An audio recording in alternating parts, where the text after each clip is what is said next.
Oh, I really wish I had some sunglasses right now. This match is looking to be ramping up and looking to be as hot as a jalapeno ghost pepper. I believe that's one of the hottest ones in the world. Either way, we are finally at the end, and it is the beginning of those who wish to see those, well, one team fall. Either way, here at GitGud NA Finals of the Rookie Division, there's only one team that's going to be able to be going home, well, with a crown on their head. We have Rampaging Inferno versus Solar Flare. And I know I pointed to the wrong side, but you don't need to worry about that because I'm username underscore Intel, and that's what I'm known for here, joined by the beautiful Mr. Dividing by Zero. And how are you Well, that's doing? really nice of you. I'm doing great. We casted some Valorant earlier today. It was awesome, but I can't wait to see some grand finals level Overwatch coming out from both of these squads today. Rampaging Inferno and Solar Flare, the #1 and #2 seeds respectively, going into the playoffs, have both had their own sort of paths to battle through and cross paths finally in the grand finals. And it's going to be a great game. I definitely agree. Honestly, especially with these rosters and the map that we're going to be going into first, there is a lot of opportunity to see how these teams are going to go. We see how they're looking, obviously, both me and you, recognizing that Skylar player just a little bit, personal friend, hey, no Skylar. caster bias. Yeah, hey, Skylar, Yeah, no we know bias you're at all. watching. No bias at all, but yeah, both these teams, of course, that's a Rampaging Infernal side who have come in through the playoffs. Through the winners side, have only dropped 2 playoff maps so far. It's been 3-0s all the way through otherwise. And then meanwhile, Solar Flare dropped into the lower bracket a little bit early to the #6 seeded Borderline Bronze to drop into losers, but then got their revenge in losers finals to come back up and get their last shot at success. Yeah, they really need to just bring it back in. Their rosters are pretty stacked, and compared to GGEU, that was a clean 4-0, so hopefully NA can finally prove that they're better. Maybe just a quick 3-0 if that's ever possible, Just get that draw. It'll technically count, I'd like to believe. I don't think it would. I think we keep going until one team has 4 map wins. I'm pretty sure that's how it works. That's why you should give the casters the power to make the rules and not the production staff who know what they're doing. They're absolutely going crazy, especially since they allow these teams their favorite map to be chosen, Lijiang Tower, by far one of the most popular maps when it comes to Overwatch, but it seems that this is one that people want to start on. Yeah, both teams love this map, and I am going to be looking at Solar Flare here to come out to a hot start here, no pun intended, and give us a really good fight against Rampaging Inferno. I'm really hoping that they can bring it today because these two teams actually did face against each other in round 5 of the regular season. That was an Enraging Inferno 3-0 victory. So Solar Flare, I really hope they can come out early, get that first map win on the board, know that we can hang with these guys, and then who knows where we could go from there. I think there's a lot of opportunities to kind of show yourself up, bring in that aggression. Lijiang Tower is one of those maps that I definitely feel you're not going to get an instant read on how the enemy team is doing. I think this is just a momentum base. It's kind of like letting the batter, just walk for free to hit that first base, because then the next map is going to be somebody's biggest weakness. Whatever baseball assumption, I'm an e-gamer. I don't really know what's going on. Either way, to see both of these teams kind of walk out, I'm more interested to see what ideas they may try to run. Yeah, we're going to be starting off on Control Center here, which means it's time for some Reinhardt, Hybrid, and Pyro Dragon going to be locking it in respectively. Though I'm very curious to see if Dash is going to stick onto this Sigma. It means you don't have the defense matrix, but you will have the extra shield to really sync up some damage, and that's going to be really important when you have Tiki-Toe and Pulse on both sides with the Junkrats. Yeah, they're already getting themselves set up, and more than anything, they're already getting ready to start brawling out as both Symmetra's looking to do as much damage as possible to the shield. It just seems that the Sigma's just able to help out a lot more as Pulse is able to blink in that damage, and then Blink themselves is going to be able to finish off Pyro. The rest of them are now going to be falling slowly behind as they no longer can continue moving forward, and Blink is just able to slowly break them down. Yeah, it's all about speed when it comes to these compositions. Raging Inferno gets there just a little bit faster, and that allows them to take the space in the White Room and get themselves the first point control. So Raging Inferno, they're going to score the first points of this matchup. and Solar Flare is now up to them to respond. Look at the shatter differences, though. Almost 80% to about 20 in Hybrid's favor. Hybrid already being able to take out TikTok. That means there's no Junkrat fear to be slowing them down, especially with the Baptiste and the rest of the team slowly falling out. It just seems Solar Flare are not going to be able to do anything to save themselves. And, I mean, I hate to be making this narrative so early, but to have 40% to shatter in 2 fights is really bad for Pyro Dragon. It shows that he's getting in, holding up his shield, and dying. That's about all that he's done so far, and Solar Flare really needs to be able to find an opportunity to use this damage to get past. But with Froji Fizzy going down, that's not good. I definitely agree. Blink is able to immediately find out Fro, and somehow TipCon is able to not only get a boop kill, most likely just with the ability, but then finish off their own counterpart, forcing this fight to reset. And now their ult economy on the side of Solar Flare is getting lesser because they're basically using these ultimates but getting nothing. Yeah, I mean, they haven't used very much yet. They're just about getting up to just about everything. And actually, Blink getting taken down early is a good start, but finally the Shatter from Hybrid comes out and finds 3. Yeah, look at that. Already the advantage swinging back to 1nferno, who lost her Symmetra very early. However, with this wall from Pillarman and Soundbarrier from Swirl, it's being countered back by TipCon. The issue comes that they don't really have a team to be able to help themselves, and as I said before, they're using ultimates but getting nothing out of it. That's why their ult economy resets, and that's why I said it when they use no abilities. It's kind of almost like a mind read, as it just seems Solar Flare, I don't think they're going to be having anybody touch this point, as they're basically just now resetting, immediately getting rocked, and Rampaging Inferno already setting up the momentum. Yeah, that was not particularly close. Rampaging Inferno, they got out to an early lead there, win the first fight, and they never gave up that ultimate advantage that it gave them, just snowballed them to a very quick first round win. Now, though, we head over to Night Market, so the meta is a little more fluid here. You can go on to other things if you want. You don't have to go on Reinhardt-based compositions. So we're already seeing quite a few changes potentially coming out of Solar Flare. I'm not sure if this is what they're going to stick with. The Rhine Winston compositions isn't unheard of, but it's definitely uncommon. Yeah, it looks like they're going to walk out on this. So this is really interesting here. You're going to be looking to run really fast. It's kind of like a 6-man rush composition, but without Not Skylar, the one person you should have been going for, and you managed to find it out. Now the rest of the team slowly collapsing under. Solar Flare being able to get the first initial picks. However, it seems that they are not being able to finish out. Not only is the Diva getting that 3K, but just with Lucio healing alone, they managed to bring that back. That is so rare to see. Yeah, Pillarman did everything that he possibly could in that battle, but it just wasn't enough when you have just the entirety of the Rampaging Inferno roster. I feel like Solar Flare got a little bit scattered when they got those first picks, and they weren't sure what to do afterwards.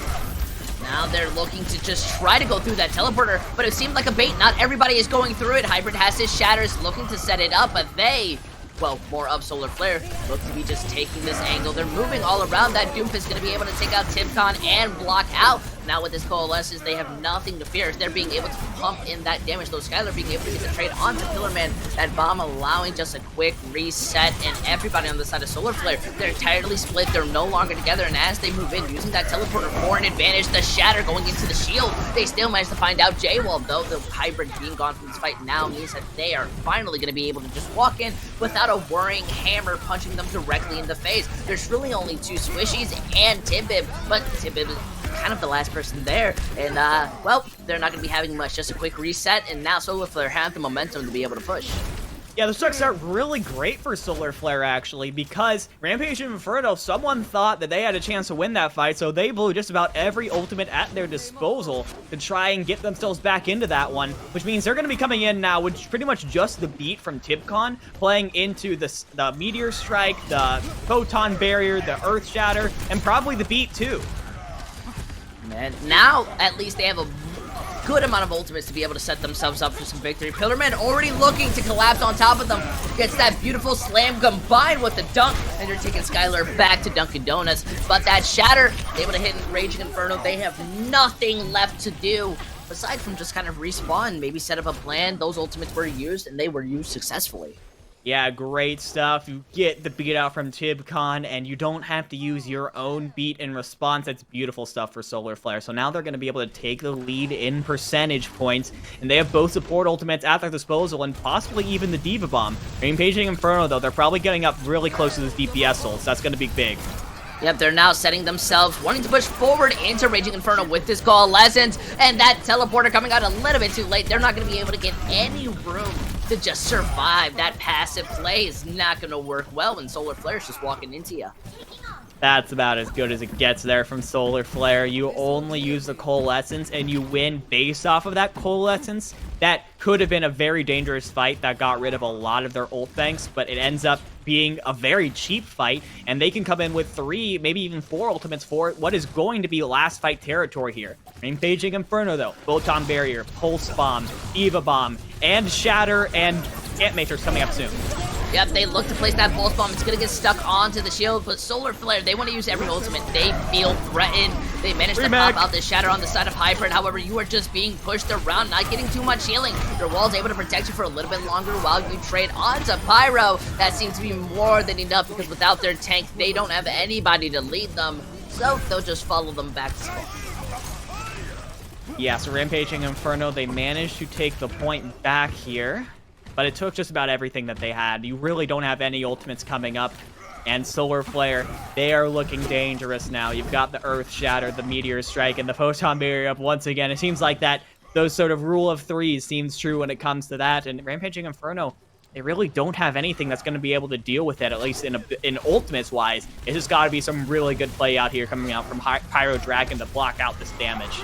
Yep, they're trying to push in inside this Microwave, though. Pyro already takes a lot of damage. Pillarman able to find out Pulse with the initial punch. However, that's a massive trade going out right now. They have to just pull in the DPS talent, so Pillarman able to go in for that punch. A little bit of a miss. That bomb's out there. We see them not actually fall, but that small little jab able to make the difference when it comes to holding out. Now Rampaging Inferno no longer have a team to be able to contest. We're going to be seeing this switch. They do have an opportunity to be able to touch. More specifically, it's going to be Pulse onto that Tracer, getting the blink in, does immediately get uppercutted, but gets that tick, resets it, the Shatter lands down.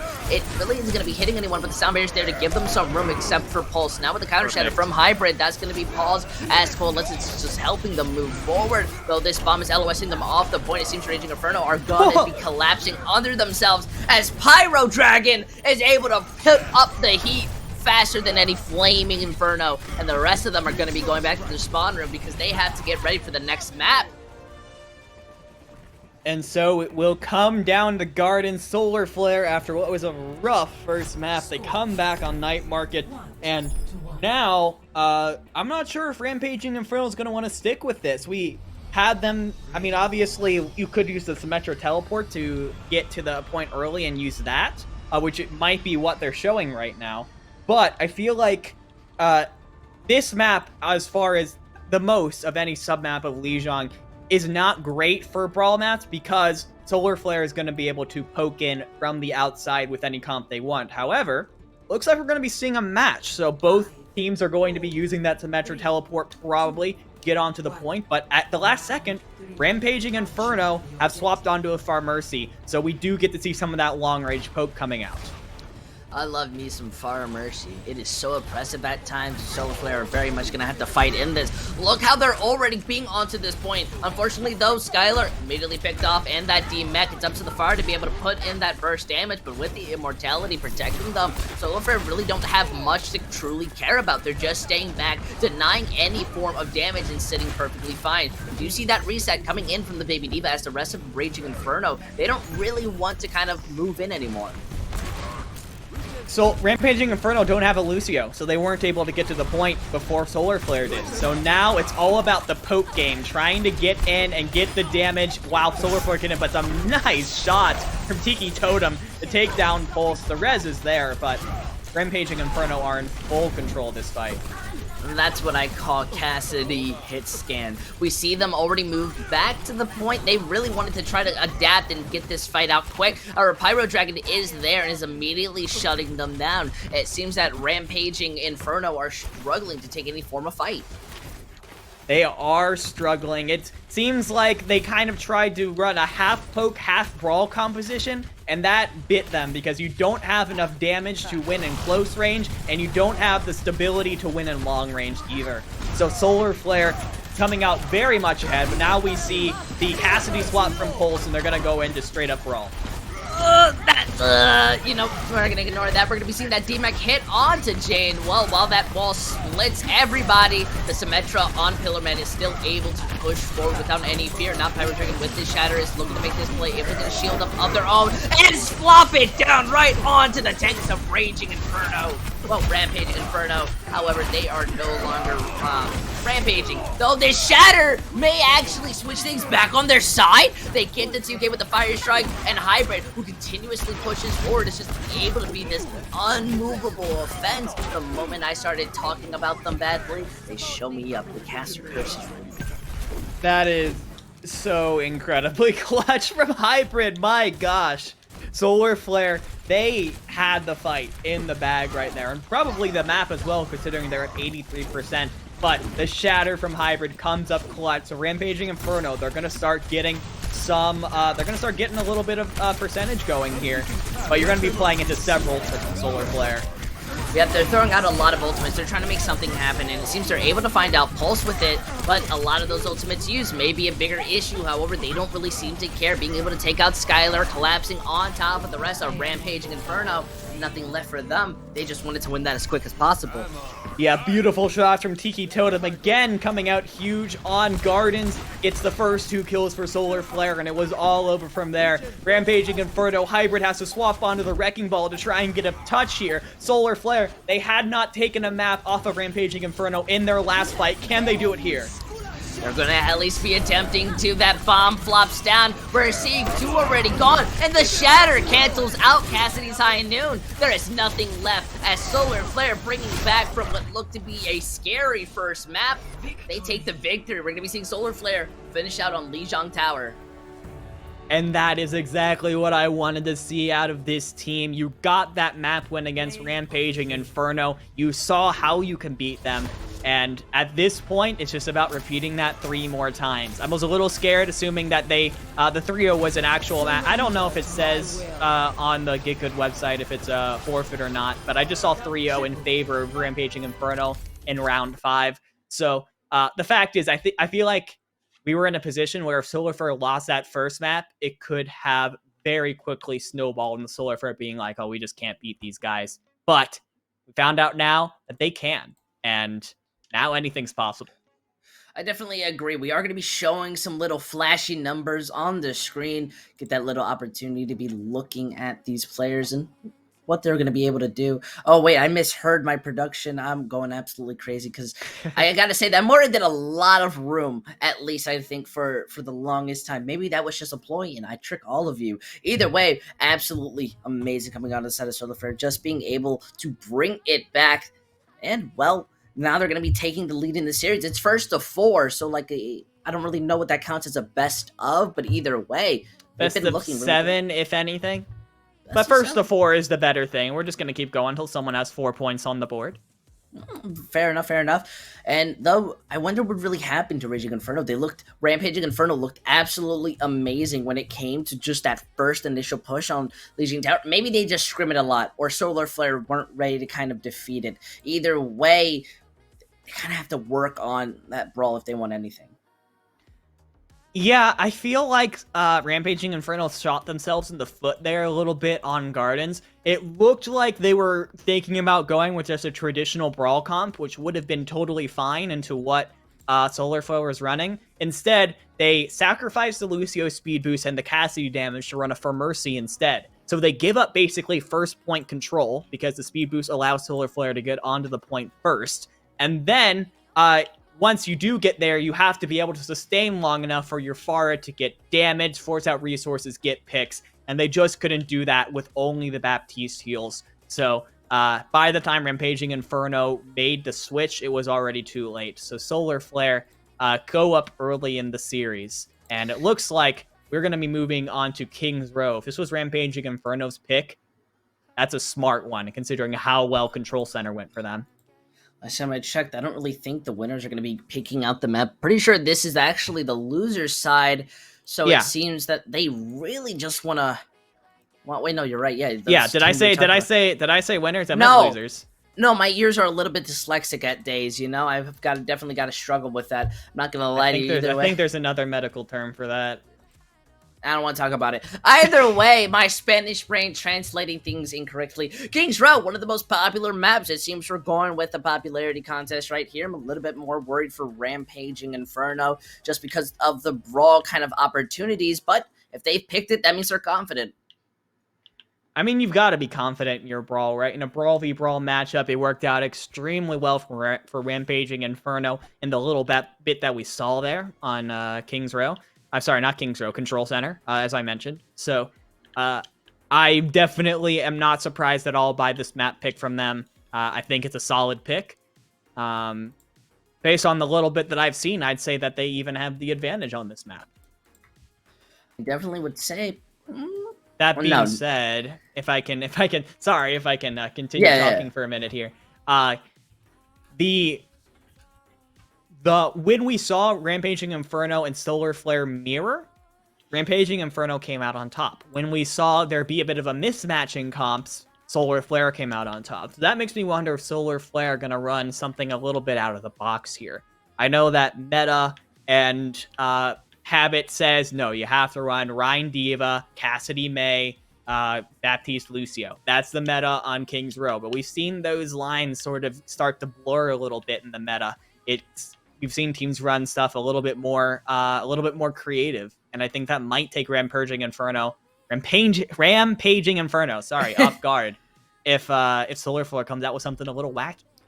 I definitely agree, but Kings Row, it's really kind of a comfortable map, I think, when it goes to just playing out straight onto your brawl. You really don't have to worry about doing anything else. Only got to the higher tier divisions really focus, I think, more onto the wrecking ball composition on this map. More than anything, I think it's just these teams wanting to just play their favorite thing. They absolutely love it, and, well, for some reason, they hate Eichenwald. So, you know, not my choice, but theirs. Yeah, we should be heading into the game at any moment here. Hey, look at that. I am a genius. I predicted it. It's almost like the production can hear everything we say, and they perfectly transition it ahead of time. Either way. No, it was all me and my big brain. I'd like to believe so. But let's take a moment to see that big brain.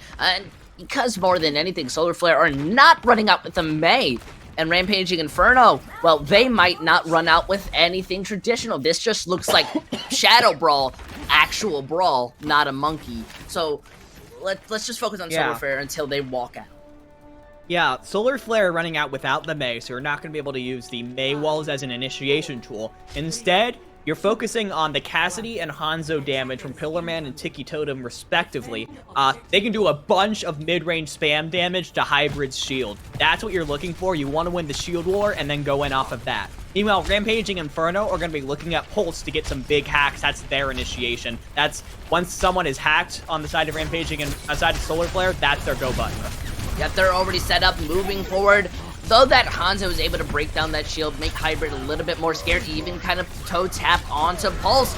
They're still not being able to find too much out of this. They're forcing back Rampaging Inferno. Now they're looking for that rotation, no longer feeling confident in moving forward. I'm guessing they're more focusing on these hacks as Pillarman. The moment that they get hacked, they move back.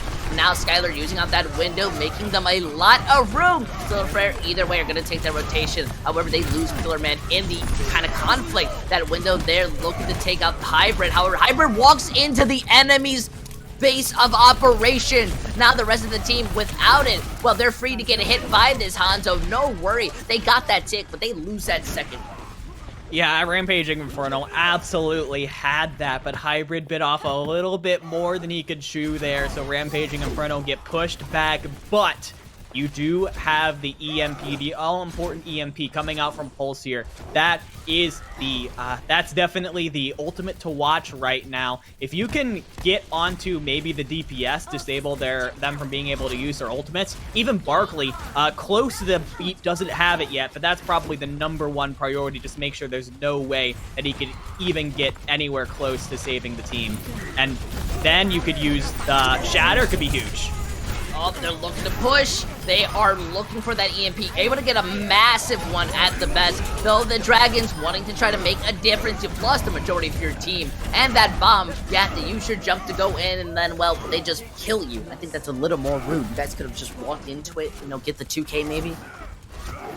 It's crazy how good EMP is. It's actually crazy how good it is. You didn't need anything else. Rampaging Inferno, they get a 5-man EMP, they disable the shield on Pyro Dragon, they just push in and win. That's as simple as that. And they get to keep the Shatter, they get to keep the Ant Matrix, they get to keep the beat, and Blink is also coming up on the Death Blossom. So Rampaging Inferno, they are in a fantastic position to continue pushing up here. Solar Flare, though, they have some ult in response right now. I'm expecting this to be a pretty flashy fight, especially with both Ryans with the Shatters online. I've got glasses dividing, so do you. I don't think we really need a flashy fight because that sound barrier is going up against that window combined with Pillar Man's High Noon. This is more of just kind of show-offs, but look at that Hybrid's gonna get a hit. That Shatter misses out, and Blink's own Blossom gets canceled. So unfortunate. Tried to make the hero play, but it seems that they're gonna have to think of a new plan. I don't know if Hybrid just mistimed the High Noon or what. He knew the High Noon was going off. And he just peeked up around the corner anyways when Pillar Man was still up with it. So losing your Reinhardt that early is that's just something that you can't have happen when it comes to these Brawl 1v1. So Solar Flare, they managed to stabilize the Rampaging Inferno. They still have the Shatter from Hybrid. They're going to have the beat from Tipcon to potentially help them engage. And then Pulse will probably have the EMP early. I mean, late. Yep, they pop out that Dragon. It unfortunately doesn't get eaten with shoes so far away. And Pyro Dragon gets hacked. This is a perfect opportunity to use that Shatter. Even if you kill off Hybrid, the rest of your team, well, I guess they just don't care. They're not going to be able to do much in Solar Flare. Well, they're going to stop you dead in your tracks. That was so good from Pillar Man. You get the Shatter off onto the supports, and the flashbang could not have been more perfectly timed to stop any sort of follow-up to getting onto your supports there. And because of that, Swarl Sparkly and Froji Fizzy stay alive, and Solar Flare continue their stranglehold on this point. Rampaging Inferno, it lost so fast that Pulse didn't have the chance to get the EMP off. You have it this time, and that was your win condition in the first point. That's what I'm going to be looking at as the win condition here. Yep, so now they're going to be a little bit more focused, trying to do as much as they can. Unfortunately, though, that EMP is shutting them down at every turn. And that bomb finishes off with the 3K. It seems that they're really relying on these EMPs, though. Yeah, the only two convincing fight wins that's Rampaging Inferno have had so far have been off of the EMPs. And it just has not been consistent otherwise. And that worries me. Because, I mean, if you get to take a third point off of this, you'll have Pulse get another EMP before the timer runs down, so you'll have that. I definitely agree. They're now stalling on this second point. They lose out TikTok, unfortunately, so they have to pop out that sound barrier to make a difference. Pyro setting up with this Shatter, hoping to get this opportunity. That's a massive stun, and that's an even bigger Shatter, stopping them dead in their tracks. It just seems that Rampaging Inferno, without that Sombra, they're not going to get anything done. That was so good from Pyro Dragon. It was looking real iffy for them. As I was saying, Pulse is already halfway to another EMP. If you were able to get that point across the finish line, get onto the third point, you are going to have another one. The EMP has been a 100% fight win rate for you so far in this map. You could probably take that to the end. Now, you're in a situation where you have 50 seconds left. You don't know if you're going to get that EMP up in time, and you have to get on pretty much any of your other ultimates to try and make the difference. It just hasn't been as consistent as the EMP has so far, and this is very possibly last fight if Rampaging Inferno lose this. Well, it seems they just want to be able to move in. That bomb slowing them down, and yet Pillar Man is able to be taken out. That trade onto Skylar, though, while Hybrid gets that beautiful Shatter. Hybrid is looking to make the difference, but it's up to this Blossom. It just seems Blink is being very kind of apprehensive, because because they don't really need it. They're able to win it out, and they have a chance to finish this on third. That was so many ultimates at once, but the key one was the hybrid shatter. It froze up Solar Flare for just a minute, and just that enough time of not taking any damage was enough for Rampaging Inferno to just barely pull through. And again, they didn't have to use Blossom. They didn't have to use EMP. That is a massive, that's a massive combo that they could use to get themselves across the finish line. But TibCon does have feet this time. Look at that, they're already being prepared, playing out this window, pumping that damage, taking out Jane Wall's mech. Now with Pyro being too scared to do anything, just gonna keel over and die with the rest of their team. This is now gonna be a staggered fight as this gets closer into not only overtime, but the last capture. Yeah, and you win that with just the Ant Matrix. That's so terrible for Solar Flare. Rampaging Inferno now, they have so many ultimates to help them really get this ult across the finish line here. Solar Flare will have Shatter, they'll have Dragon Strike and Ant Matrix. Rampaging Inferno, they still have that EMP Blossom combo. Yep, already looking to slow this down as much as possible. They finish off Skylar, the mech, and hybrid. That Sound Barrier comes out way too late. You can try and use that Death Blossom, but it's not only getting eaten, you get hit with the hammer, and that just hurts. The synergy, the coordination, it wasn't there for Rampaging Inferno. When I saw EMP Blossom up at the same time, I thought for sure they were going to try and combo it together, but Blink lets it go, gets nothing from it, and now Pulse is left onto this lonely EMP with 3 seconds left on the clock. I don't know how much you can do about it, and you're shattered, you're dead, you can't use the EMP. They managed to just barely get the Sound Barrier out to help out Pyro Dragon, but it's now a downward spiral. The rest of the team having to do as much as they can. Hybrid is picked off. Pulse is managing to come back, hoping to just make some form of difference. But with this Dragons, it's able to go right through Pulse, finish you off. And that Lucio, well, there's no voice line that definitely say your defeat. You get stopped right on third point. Solar Flare setting themselves up for the future. It's so disappointing to see because Pulse was holding on to that EMP for so incredibly long. And that, I think, when we're getting these lower levels, it's a very common mistake is that you have your ultimate and you're waiting so long to find that perfect moment, that play of the game, 6-man, team wipe, everyone gets to see you at the end, and it's your perfect moment. But when it comes to ultimates, you don't always get the chance to do that. If you can find an ultimate that isn't super pretty, but it secures 1 or 2 kills, and therefore the fight for your team, you take that every time. I think Rampaging Inferno got too caught up on finding that explosive 6-man kind of play that they let a lot of potential fight-winning plays slip past them. I definitely agree. They are running back onto that Sombra. I think Sombra is absolutely an amazing character to play, especially if you're being able to move forward, but I'm worried about an over-reliance on it. Yeah, it seemed like the only time they were able to consistently get it was with that EMP, and that is very worrying here. But sticking on to it, and I mean, for what it's worth, the EMP has been working. So when it does go off, it has been working. So I think this isn't the worst thing, but I just need to be seeing the other members of Rampaging Inferno sort of pick up the slack. I need to see that they can win in other ways. You know, I definitely see what you mean.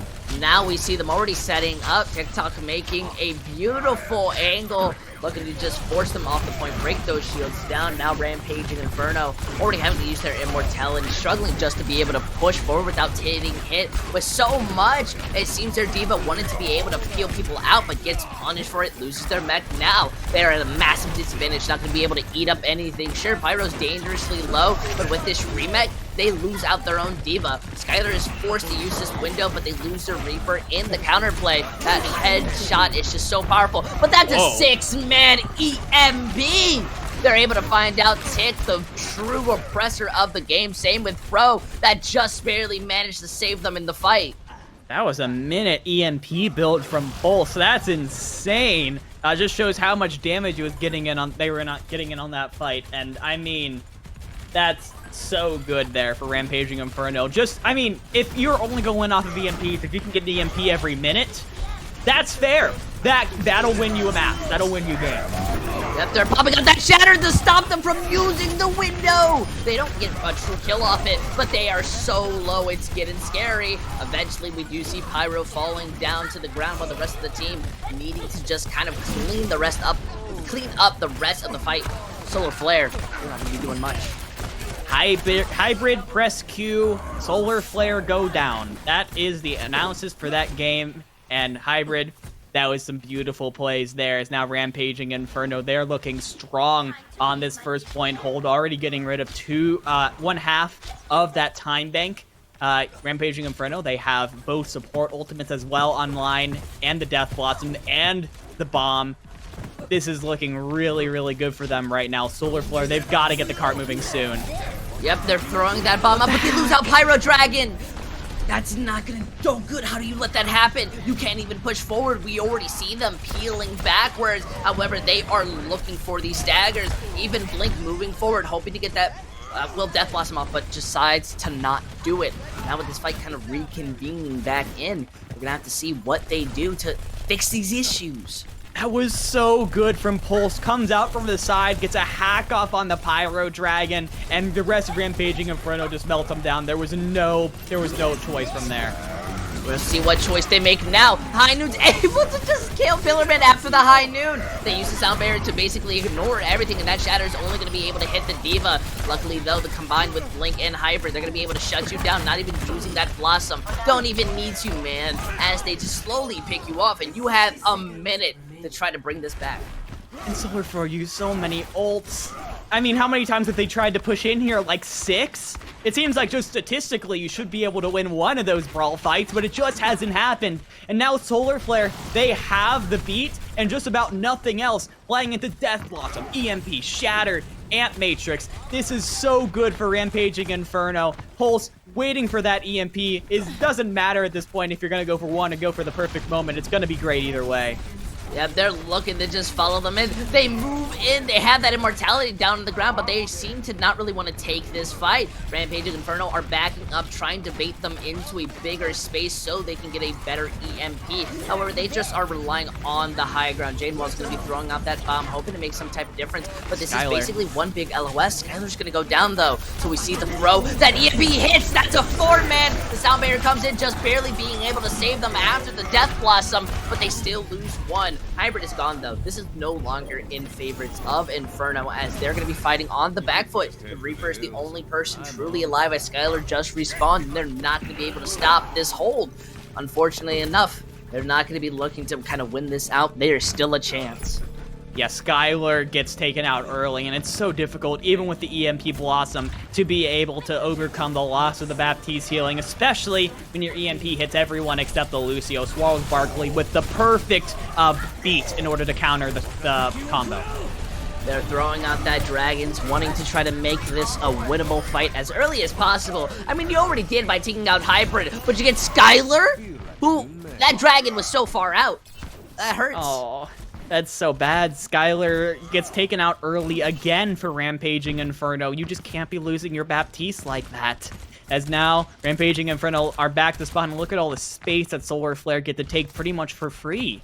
Solar Flare also, now the ult advantage is very much in their favor. 3 ultimates to 1 right now. Tipcon coming up pretty close to that beat, but Solar Flare still very much in a good spot here. They throw that bomb very early. They missed the charge initially to help it out, but they're still able to land it. Unfortunately, Hybrid was way too far to get that peel. This Shatter is now free for Pyro, but holding it, waiting for a more opportune moment, is taking so much damage. They have to drop their shield. Luckily, though, it seems that the Diva was trying to do as much as they can to peel onto that point, but they just immediately get punished. The rest of Solar Flare slowly just going to be in the practice range as they take out the rest of Rampage and Inferno. And after a really slow start for Solar Flare, they have a very realistic chance to win this map, assuming that they're able to keep Hybrid away from the cart and just take second point right here. Pyro Dragon may have gone a little bit too far. Immortality Field has to be committed to keep them alive. But you do get second point. So that's 2 minutes and 30 seconds to try and bring this to the end. 63.78 meters are what separates Solar Flare from a 2-0 lead. Yeah, look at this? Oh my goodness, Jane Wall wants to bring home the victory. That bomb was absolutely crucial. Hybrid is alive, but Hybrid gets melee to death, slowing down their respawn timer. This is not looking good.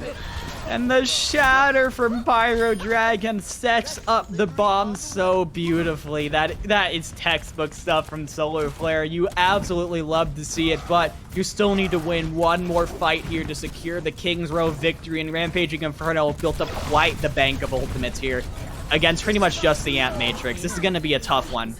The EMP's there, but they were right behind you, Pulse. You gotta be watching your corners. You almost die. Now you have to hope that your team is able to push it out. That sound barrier window are still set. They are brawling, taking out Pyro Dragon. It's getting a little bit scary now for the side of Inferno. That payload is so close. They are just pumping in that damage. You no longer have a shield, though you have a free shatter. The rest of the side of Solar Flare, they have backed up, so you cannot land it. Yeah, and that was a very cheap fight from Rampaging Inferno as well. You only have to use the Ant Matrix and Skylar, and he's already halfway to another one. So that's incredible. And Rampaging Inferno have so many ultimates to use in this fight. They managed to drop that EMP, but look at that. Inferno managed to get the 2 out of the bomb. The sound barrier is a late one, and it's not able to kind of help the rest of the team. Pyro Dragon only got it for a couple seconds. The rest of the team now choosing to reset and hopefully bring it back. They have 3 ultimates, but it's against 4. I wonder, do numbers matter? Well, you use the EMP bomb in that last fight, and that is your most lethal ultimate combo that is no longer available for Rampaging Inferno. So Solar Flare can be aggressive here. With the bomb of their own and the DPS ultimates, it could very easily go towards them. We'll have to see. That bomb falls into the immortality. The dragons fling them up. The shatter hitting that wall. Tetsuo Dragon makes that opening, able to get that DK, and well, slowly melt down the rest of Inferno. You definitely started to step it up, and you definitely started to play a lot better. But I guess Solar Flare are a little bit too blinding to the eye as we see the sound barrier hoping to stop this fight. Pillarman is going to go down. Pyro Dragon able to take out the Lucia, but this is now one big Not fight. over. The Wrecking Ball looking to do the best that they can. The Death Blossom messing up, dropping down, able to get 2. This is very losable. This is 100% losable. How are they bringing this back? We see Fro gone. Hanzo able to get this big, but there are only 2 people on point. And I can't believe the Inferno kept raging. They kept stomping, and they were not ready to lose this series. That Doomfist has nothing left because this Inferno is still ready to shine brighter than any sun. We're going to be seeing them tie up the series.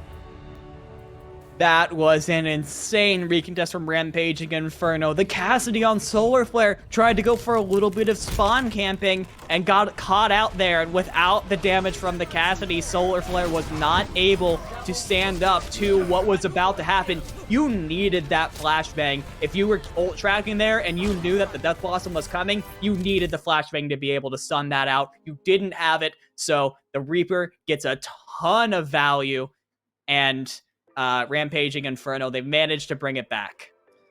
It was absolutely insane. I just gotta be real with you. The fact that we are now having a 1-to-1 and Rampaging Inferno being able to bring them back, I was already closing it out. It had looked like Solar Flare were going to win, but immediately punished due to their over-aggression and just kind of getting that flashbang eaten.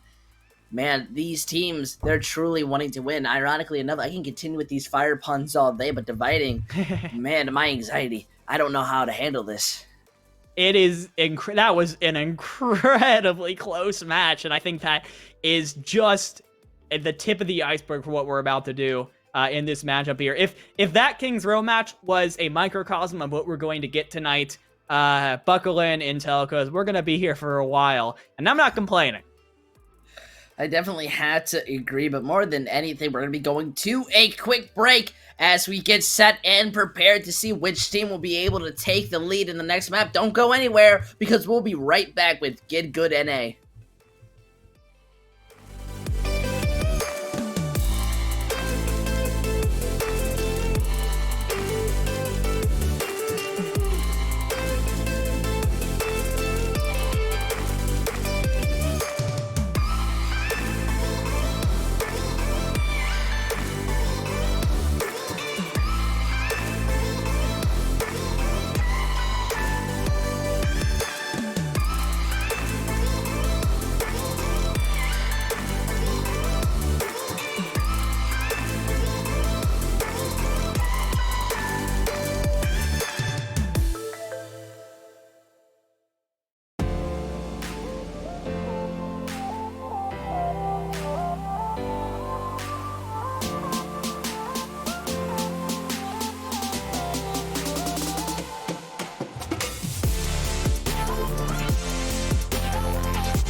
for you, babe. I've loved you the same this whole time. So tell me, what's on your mind? And I'm not here to hear you say you're fine. I can take the pain you hold inside. I wanna know, wanna see it. Can I feel your kryptonite? Can't get this off my mind. Does it only control you? Let me in, I'll help you out. I won't lose you this time.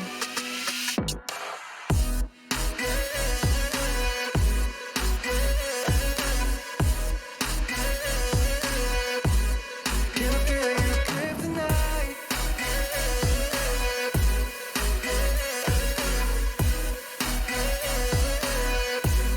Can I feel your kryptonite? You think you're too far, but I'm where you are, you know. I said I won't leave your side.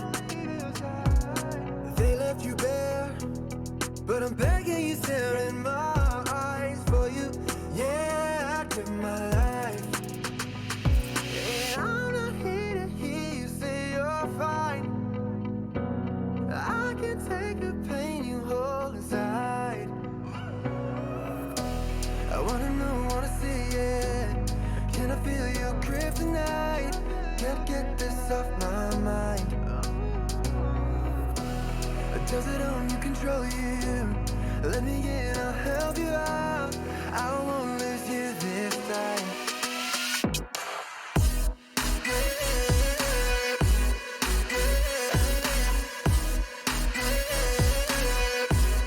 Can I feel your kryptonite?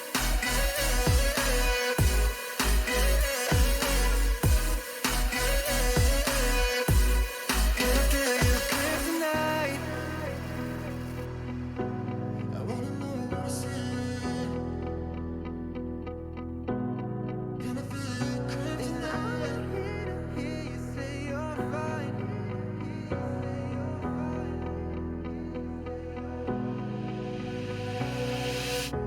I wanna know, wanna see it. Can I feel your kryptonite? Can't get this off my mind. Does it only control you? Let me in, I'll help you out. I won't lose you this time.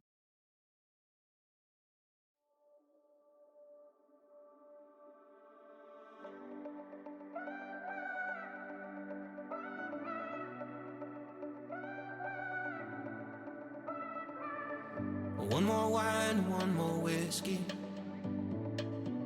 and we just kept the car in park and dim the headlights so we see the stars. Let them tell us where we should start. And I'm scared as hell because there's no way to know how this goes.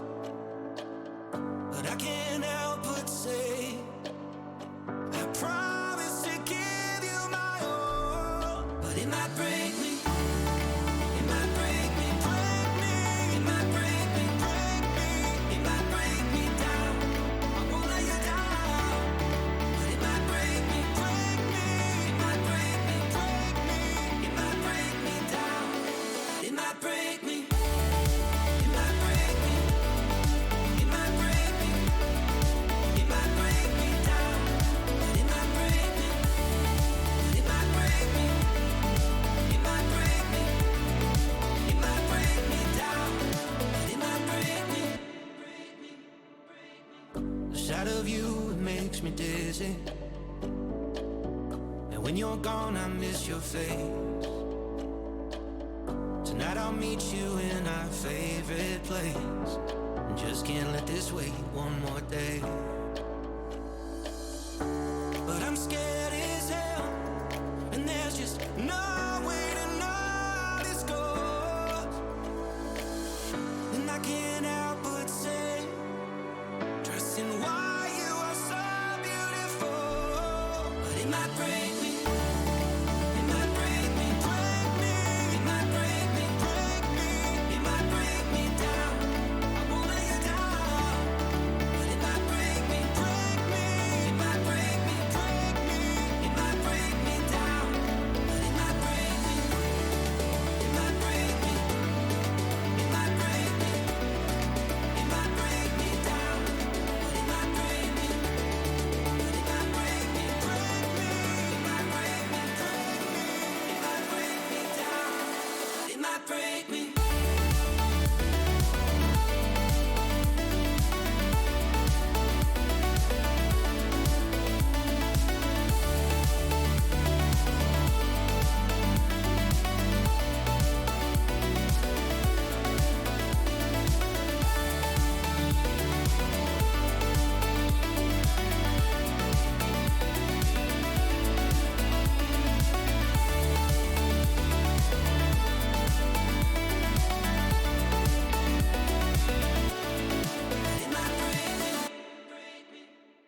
Welcome back, everybody. Hope you enjoyed that little break. Maybe you got yourself a little bit more water, or you're trying to figure out. You're sitting there analyzing. You got the whiteboard out, trying to figure out who right now is going to be taking the lead in this series. Both Rampaging, Inferno, and Solar Flare taking one map to one, and they've been extremely close. Well, more specifically, the last map, King's Row, was absolutely a nail biter. Yeah, it was one of the closest King's Row maps I've seen in a while. It was looking like Rampaging Inferno. They had Solar Flare on the ropes, and Solar Flare came back, and then Rampaging Inferno came back. The Solar Flare's comeback. It was absolutely wild. If you're just joining us now, you've got to go back and watch the end of that map. It was crazy. But what ended up coming out of it was Rampaging Inferno with the win in the end to tie us up 1-1, which is huge. Just not falling into a 2-map hole early is so big in these sort of longer first to 4 series that we have today. You have to be able to. It's all about a mental game at some point. Eventually, players are going to be playing for a while. They're going to start getting tired, and especially if you start falling behind early, you're going to you might get demotivated, and that would just cause a snowball to form that would end up in your eventual loss. Both teams now know that they have what it takes to beat the other team head to head. Now, though, I think now that they're a bit more prepared and excited to kind of go back into the match, we're just going to have to see what they do on this next upcoming map, because I don't really know what to kind of say off it. I don't feel it kind of favors that brawl composition that we really just saw. More than anything, I think when it comes to a map like Route 66, we're going to be seeing a lot more dive, double shield, and bunker style compositions. Those are just what's more favorable. It is more favorable, but we are in the lower division of Elo Hell, so I honestly think that in the end, what you're good at tends to take precedence over what's meta, so I wouldn't at all be surprised if Raging Inferno decides to just keep going with what's working for them, keep going with the Rhine comps, with the Sombra. It could definitely work, but Route 66 does have the space and the open skies to really have a dive comp work really well. I'd really want to see some dive. I'd love to see some wrecking ball come out from these teams. We haven't seen it yet, and I am itching for some new compositions personally. Yeah, at least for me, I definitely like to see when lower tier teams, they play that dive. It's almost a little funny sometimes, because being in the rookie division does not inherently mean you're a bad player. It just means that collectively your team are missing some things that make them a little better. It might be target focus. It might be just SR average. It might be just you're smurfing. Who knows? Some people like to do whatever they want to do. Either way, I think it's really important to kind of flex around, make sure you mess with people, and you try to do whatever you can to kind of get that advantage. And if it comes down to playing dive to a team that doesn't know how to play against it, then you do it. Yeah, absolutely. It is fair to note here that I believe Solar Flare, as the losers of the last map, had the choice in this one. Their favorite escort map is not Route 66. It's actually Dorado, which I find it interesting that they decided to take us to Route 66 instead. What I want to say here is that they think they maybe have a sort of compositional strategy here that'll work out for them better than it would have on Dorado. If they want to run maybe a double shield comp on defense, that would be really good. Just try and spam down the Rampaging Inferno potential brawl before it hits. That could be a very intriguing potential composition. Or try and outspeed them. Go with a dive composition instead. And then who knows what Rampaging Inferno we're going to come out with. I think here's what I'll say. In Lijiang Gardens, we saw them come out with sort of a hybrid comp of brawl tanks and then a for mercy, which means these guys aren't afraid to sort of Frankenstein different pieces of different comps together in order to get the kind of effect that they deserve, that they're looking for. So we could really be seeing anything come out from them. You said you were going to talk about what you would see, but you just said anything could come out. I don't know what you truly achieved with your bed and in your room, okay? Don't say anything about my bed. I'm not saying anything bad. I'm just saying there is a bed in the bedroom. That's something I read in Twitch chat. Just wanted to point that out. Kind of an oxymoron, and it absolutely messed with my mind. Gave me a second to rethink. Either way, I think what we'll be seeing a lot on when it comes to this is either just pure brawl against that double shield, or both teams just walking out trying to run as many variations, maybe even the Reinhardt Orisa. It's not unpopular. It's definitely used in these lower divisions because of I don't want to say how much it's like ultimately used, but how some teams struggle when there are two very powerful forces going up against you. Yeah, what the Orisa gives you in comparison to like a Diva is a real pivot point, right? You're able to use that Orisa shield to sort of be a little bit more sturdy. You can have maybe with that kind of comp you don't have a Lucio, but you have more healing. It's a little slower, but you still have the two shields to contend with, and that would allow that would make it very difficult for the other team to break through all of that to get to the core of your composition. So the Ryan Orisa is definitely in play. I feel like what we've been saying in this intro has just been, we could see anything. Who knows? It's practically the capability we have when it comes to the rookie division.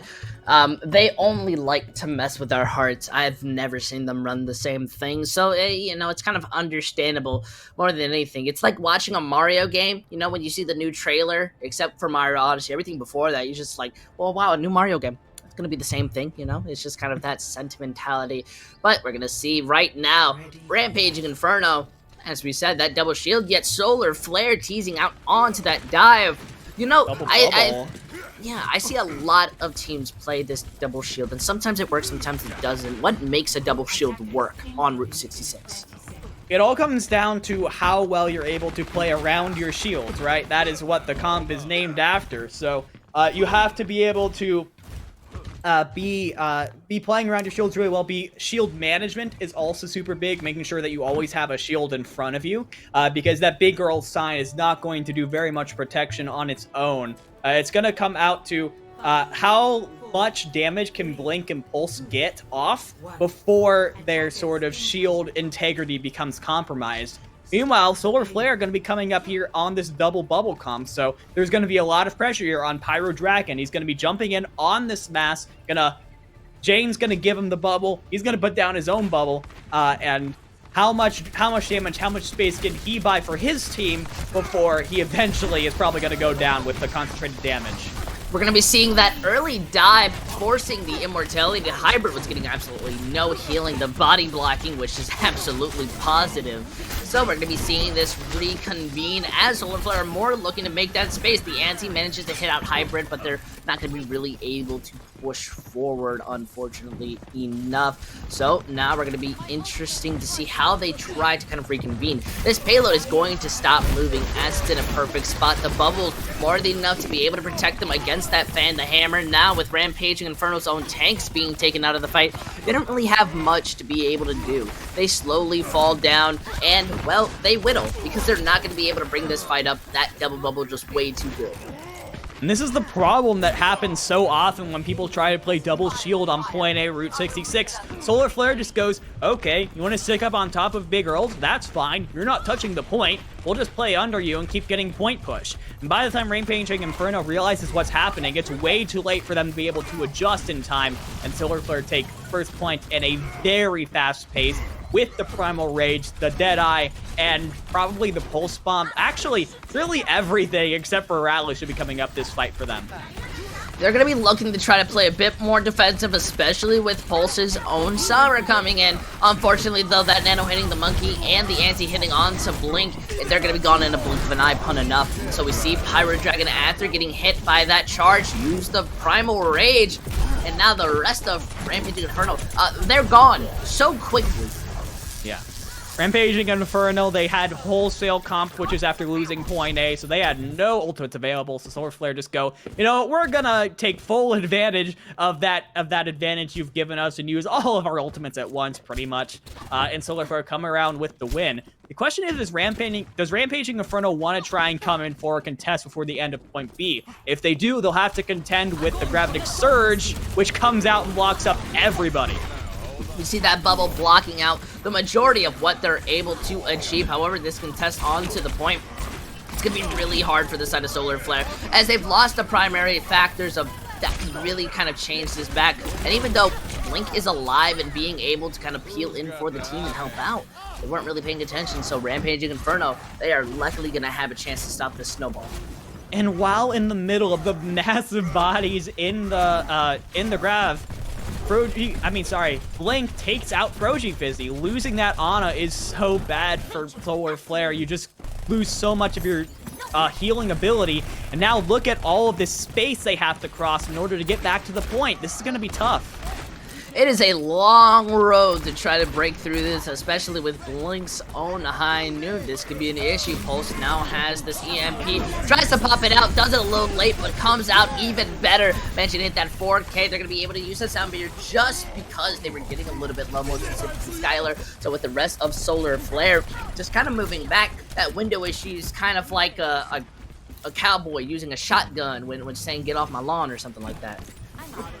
I will believe you on that one. Solar Flare, they've had a couple of bad fights here, and Rampaging Inferno, as much as they want to push on this advantage, they have to be super careful, because if someone on that team is ult tracking, you know that they haven't used ults in a while, and Solar Flare are getting quite the bank. All 6 ultimates will be on the line here, playing into just an Earth Shatter and a High Noon on the side of Rampaging Inferno, and Blink already very low.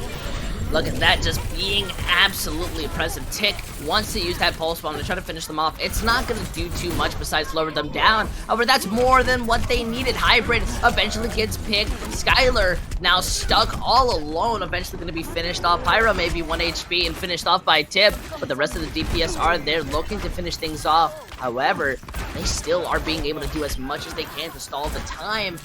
Well, as hard as they want to. Unfortunately enough, the problem comes from the fact that Swirl is alive, and that's basically a mini Reinhardt stalling your point. And then they decide to come back. Pop that Shatter is going to be hitting the Brigida, but there is Pillar Man walking into your team, shutting you down. You just gave them a little bit more ult charge. How does that feel? Yeah, that was ambitious from Hybrid. You were at a 6v2 at best, and you decide to lay down the Shatter and try and get something out of it, and now you don't have it anymore for this next fight. Solar Flare is setting a very good pace right now with 3 minutes going into point C, and you get to hang on to that all-important grab. Tibcon doesn't have the beat yet. Pulse doesn't have the EMP. There isn't very many ults that can really counter the grab right now if Janewall is aggressive with it. They're pushing in. They're able to immediately take out Pillar Man. That was just a beautiful collab. Now the rest of the team just trying to do their best, getting away from Rampaging Inferno. This is looking a bit more favorable to the Brawl as they're able to get the hack onto Tick. And Hybrid is just continuously moving forward alone. Is going to be absolutely punished for it until the support line's able to come back in, hack out Jane, and then protect them before the grab's able to come out. Yeah, that's about as good as it gets there. Pillar Man goes in a little bit too far, gets sectioned up, taken out, and Solar Flare back to spawn, but back to spawn with ults. Once again, they go 1 or 2 fights without using any ults, and now they have all of them. They're looking to do as best as they can, but Tick's own pulse bomb gets in. Not going to be able to follow up. High Noon just barely misses, but it seems that the EMP lasting for so long helps take out Jane. Pyro has no bubble to be able to protect themselves. Pillarman able to get that 2K, but the rest of their team slowly falling down. Well, that's just going to mean a reset. Reset for Solar Flare, and Janewall now is going to have to swap onto the D.Va, so we're going to go straight dive from Solar Flare, but Tiki Totem is going to stick onto the Hanzo as well. So it's, again, a kind of a weird hybrid where, okay, now this makes sense. This is the same composition they played on King's Row, just trying to be as brawly as possible. But is it too late? Because with just 1 minute 10 seconds on the clock, I don't know if you're going to have enough time to build up the ultimates you need. Yep, we see Pyro just immediately getting melted down. That Shatter at 50 HP. It's a little bit glorious, but then you're taken out of it. That's not going to be play of the game. They absolutely ruined your chances. How rude of you, Rampaging Inferno. Yeah, extremely rude. Tiki Totem finds Pulse in the back, so that's really big. Making sure you don't get any EMP charge right now. And Solar Flare, with that pick, are going to push up now. You still are pretty much only dealing with the High Noon from Pillar Man right now, but you're continuing to get picks and push Rampaging Inferno back.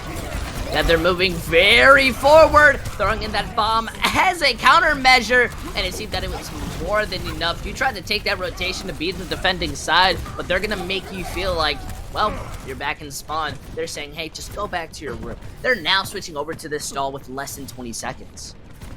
This is now going to be really tough. Like I said, I didn't know if they were going to have enough time to build up ultimates, and they don't. No one who swapped from Solar Flare has the ultimate yet. It's just Pillarman with the High Noon still, and Pyro Dragon is forced to swap on the Wrecking Ball to touch.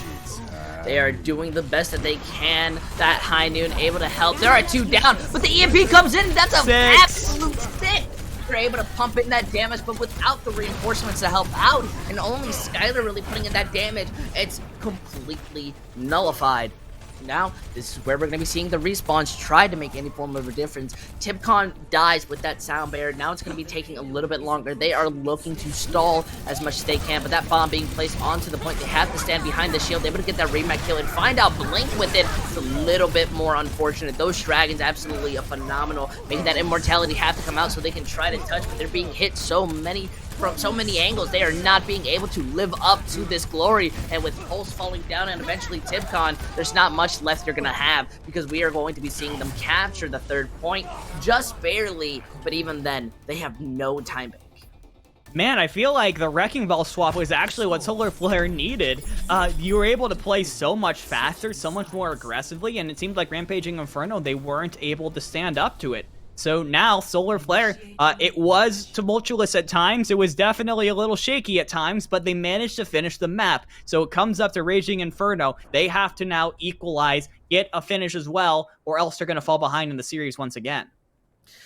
My goodness, this is still a sizable win condition. I do believe on Escort, at least, even if Rampaging Inferno managed to capture it, they'll both get a minute, so they'll be able to kind of push this a little bit farther, and they have set themselves up with a nice win condition. Rampaging Inferno, though, man, that big collapse on that last fight truly hurt them. I don't know, maybe if they just couldn't focus or too reliant on seeing that EMP come out, they absolutely couldn't do anything.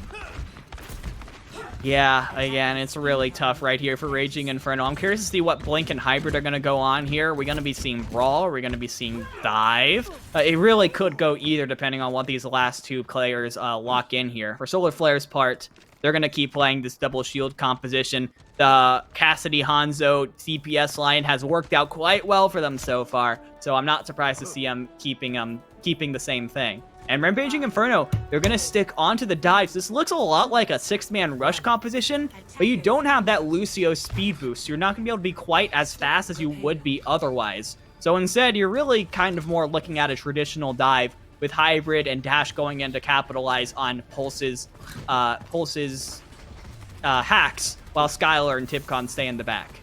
It's the first time I've ever seen a composition of Shadow Dive truly have that Brigida, but maybe I'm not seeing the bigger picture. We're seeing Solar Flare on top of this high ground, looking to just burst down anybody who's pushing that point, but with the flank going in, not only did they get the hack onto Swirl, they're able to slightly disengage while Blink finds out Jane Wall. This dive was absolutely perfect. They eventually finish off the rest of Solar Flare, but Pyro, who needs to be saved for last for some prejudice reason, and now they're going to be able to continue pushing this payload. Yeah, Rampaging Inferno do just about a good job as Solar Flare on that first point, and now we are probably going to be seeing some changes come out from Solar Flare. That is exactly what we see, as we're going to get a kind of a dive comp coming up from Solar Flare now. This is really interesting. This is a matchup that I haven't seen in a while, and I really like the Echo swap from Tiki Totem. There really isn't much on Rampaging Inferno that can deal with a long-range flying hit scan projectile character like Echo. Real big ooga booga moment in my own words. Hybrid, though, going dangerously low, doesn't pop that primal fast enough, is going to be punished for it. But with Jane Wall's own mech being put down, it seems to not really push them any farther. Rampaging Inferno more than happy to just go back to their spawn room, let themselves die, and have a free reset, because they're having the pulse bomb as a way just to kind of go in. Yeah, great stuff there. Rampaging Inferno, though, they have the all-important EMP. This has been their most consistent win condition all game so far, as well as the Blossom coming out from Blink. This is a great opportunity for Rampaging Inferno to continue getting progress on this point, because Solar Flare really don't have very many ultimates right now. Now we're looking at them push forward. The EMP is very nice, combined with the Blossom. There's really nothing that could stop it except Pillar Man if that if that stun was able to go 16,000 miles. The rest of the team are looking to just try to stall their own deaths, maybe get a pick a tiny bit. Pyro's even going into the enemy spawn for some reason. No, wait, that's their own spawn. Why am I getting a loss? I don't know. I just saw him, like, slowly walking away. I'm sitting there like, why is he going to his own spawn? Swirls Barkley comes up big there. Oh, no, sorry. What am I thinking? Swirls Barkley doesn't come up big. He doesn't have the beat, isn't able to counter the EMP Death Blossom combo, and that's just it. Oh, unfortunately, the High Noon not going to be able to take out that Primal, so they have to use his copy to try to make that difference. That bomb place down does get nullified by the bubble, but Solar Flare not really cared too much as they're going to be moving forward. They're being able to build up so much kind of room, placing that bomb, hoping to just find anybody out with it. It finds two! Just randomly placed bomb used for a remake reset onto the Echo was absolutely phenomenal. The rest of Rampaging Inferno, well, if they want to try and keep pushing, they have 3 minutes to do their best. There's absolutely no reason that bomb should have gotten as much value as it did, but here we are, and now Rampaging Inferno find themselves in the same situation Solar Flare did, with a point right at the end of point B. They have to try and cross this ground as quickly and as cleanly as possible, because Sticky Totem's going to be looking for spam. Swirls Barkley is going to be looking for spam as well. There's so much opportunity to force resources out, force healing ultimates out if they aren't careful. They are now taking this fight extremely fast, wanting to take out Pillarman, or just barely able to escape and help to take out Skylar. That's an even 2 trade. They really need that Ana, though.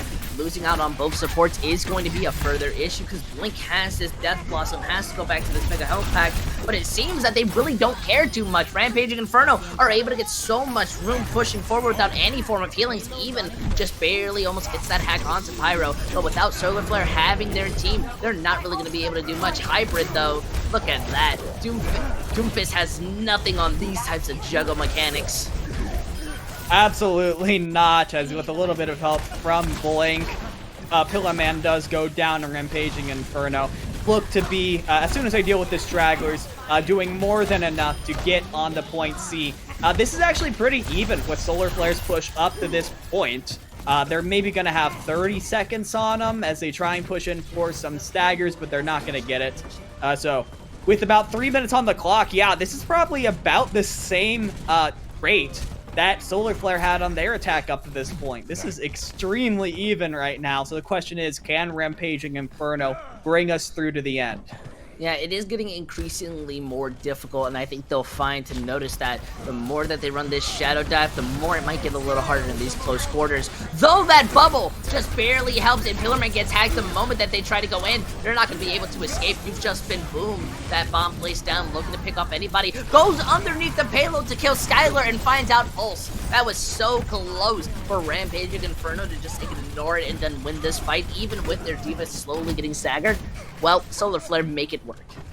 Yeah, Rampaging Inferno are so strong in the early fight, but after they use that hack, that jump, and if they don't get any kills out of it, it is so likely that Solar Flare in the mid and late fight are going to be able to pull through with their sustainability and just their overall consistent damage. So Solar Flare now in a very strong position with the Meteor Strike from Pillarman and the Dragon Strike coming up soon, but Raging Inferno. I see the EMP Blossom.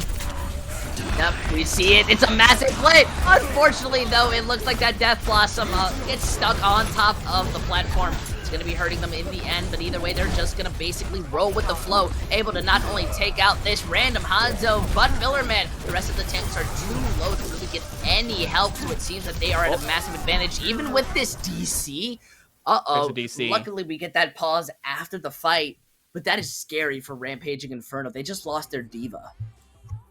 That is extremely scary, because now when the D.Va comes back, she's going to be back in spawn. She's going to have to, the D.Va player is going to have to pick D.Va as fast as possible, or maybe even Wrecking Ball, because you're going to be faster that way, and get back into the fight. That's so unfortunate, because Rampaging Inferno looked to be on their way to finishing the map, and then losing their D.Va puts a damper on all of that. Solar Flare now knows that they have to deal with, Solar Flare knows they are going to have to contend with a 5v6. That's really bad. I gotta say, I definitely agree. These spawns, I think this is very much a flip of a coin. Rampaging Inferno have to kind of turn up the heat if they want to be able to stop Solar Flare from contesting. The way that they died meant that Solar Flare is going to be having people slowly trickle in rather than just as a big unit. So at least you have that focus, and you still have your Sombra, who's going to be able to shut down that Doomfist as they've been doing. I'm looking at a lot of what can happen, but I'm really scared because that can end their chances of being able to push in. I think once Rampaging Inferno loses momentum, they're not going to be getting it back in those 30 seconds. Yeah, they had something like a minute something, so even if they lose this fight, they might be able to have another couple of fights in order to get themselves back in it. But yeah, it's very possible if Rampaging Inferno aren't able to push through, that could be it. And that is really, really disappointing if that's how Rampaging Inferno are going to lose this map, but we can't say it yet because obviously the map is still currently hanging in the balance.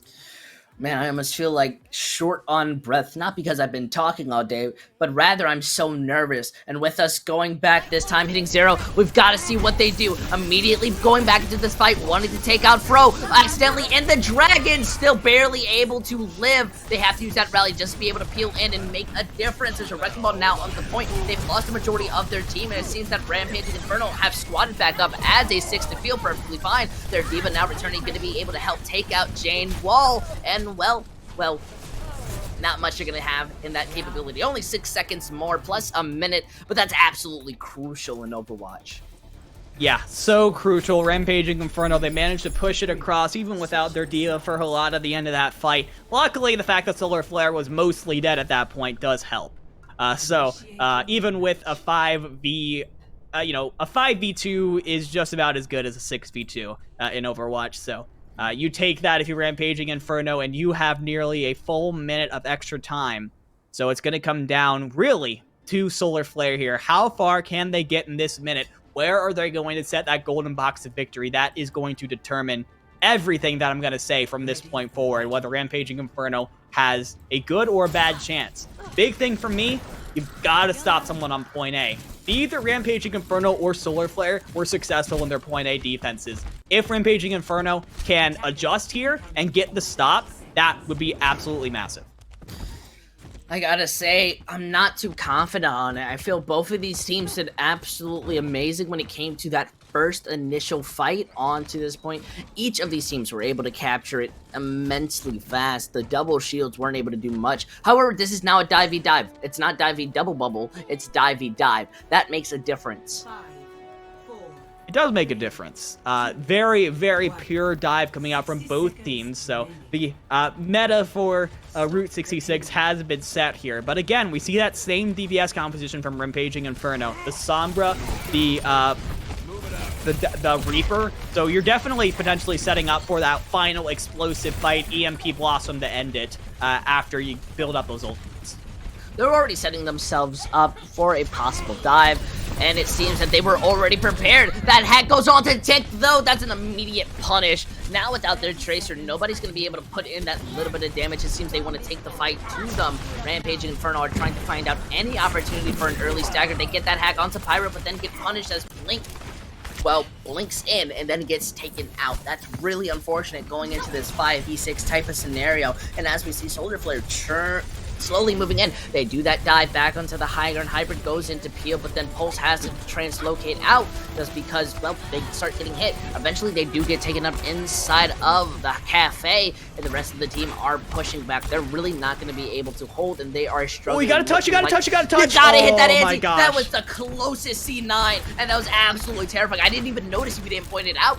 Rampaging Inferno still have a chance to try to hold this. We see that counter dive go in. That's a beautiful anti that lands down. And unfortunately enough, Rampaging Inferno lose their mech. They are being able to control over the point, popping out the high noon against Hybrid, who is a nanoed monkey, finishing them off and using a nano on their own Diva. They have so much sustain. There's just nothing that Rampaging Inferno can do, even using that rally, trying to just make a difference. But unfortunately enough, they're a little bit more prepared to not make that C9 again. And as your supports are alive, well, you're not going to be able to stop them. They keep pushing. And Rampaging Inferno used so many ultimates to try and hold on to point A there. It doesn't happen, so now you don't have the Nano Boost, you don't have the Rally to try and win this fight. You do have that EMP. That's really important. You have the Primal Rage and you have the Diva Bomb. That will be massive to try and finish this out. Even just forcing Solar Flare off the point for a second would be a win. Solar Flare in response, they have the Pulse Bomb and the Diva Bomb and the Rally, so there's quite a bit of tools that they have as well. Out of every EMP, only lost on one. We'll have to see if that makes the difference. Solar Flare already playing so split, wanting to take this so early, means that they're already kind of countering it. This is a lot of space being given to Rampaging Inferno, and a lot of opportunities to look for that EMP. They wait till that bomb goes out, they manage to land it out, and unfortunately enough, they lose too. That only hits Jane, and they're just gonna wait, get that remake, and feel perfectly fine in the morning. Sure, Hybrid is using that Primal Rage to try to live a little bit longer and help out, but there's not much you're doing but wasting your own time to respawn. This is a worst case scenario for Rampaging Inferno. You used the EMP, that was your fight winner, but it wasn't enough as Jane just launches a bomb into the back and finds two. So now Solar Flare are looking primed to take point B here, and that is what they're gonna do. We don't get a contest from Rampaging Inferno, and oh my gosh, look at the ults. You have Death Blossom, that's it? I mean, Blake has been good with them before, but this is really difficult to get it with just the Death Blossom and nothing else. Solar Flare, they're gonna have the High Noon, they're gonna have the Primal Rage, probably the Pulse Bomb and Nano Boost as well if they're able to get fast charges off of it. They make that dive extremely early. Hybrid want to make a difference. They have this Death Blossom as a last defense. Boy, this High Noon's going up against him. A Pillar Man is not going to be able to get it. They almost C9 once again as the Death Blossom immediately gets canceled. They're not going to get much out of it, and Blink's going to be punished for it. Now Jane's looking to make much of a difference. That's Shattered. Big Anti. I mean, it absolutely gets countered by that anti as you speak of. And now Solar Flare having the kind of player advantage. They just push forward. No matter how many times you hack them, they are just going to keep pushing. Froji 50 with a massive anti-nade from the grave to, yeah, like you said, cancel out what was an effective shatter from Hybrid. And now Solar Flare, they're looking to push this in towards the end. Reminder, they had a minute on the clock. And they are still not done to end it. They dropped that bomb on the point, wanting to just move away Rampaging Inferno, but the sound barrier is there to help them stay alive for a little bit longer. It's now a very messy fight. If they get off that point for even a second, they will lose this instantly. That's why the Brigida is playing so close to home, but Skylar Hybrid falling down, falling down, falling down. We see that bomb just trying to make a crown, but it's not really going to do much. We see the remake kill, though, get Jade. Nice. Absolutely beautiful end to the rhyme. Now that with that EMP slowly helping Solar Flare, well, do nothing as Rampaging Inferno are getting those respawns with the slow kills. They're possibly being able to bring this back. This is so way, but Solar Flare, once again, they're getting a lot of consistent picks and even getting this High Noon very quickly. Though on the opposite side of the payload, well, it misses out. LOSs them for a little bit, even using that Nano onto their Monkey to help them push forward. Rampaging Inferno has not found anyone in all of this time.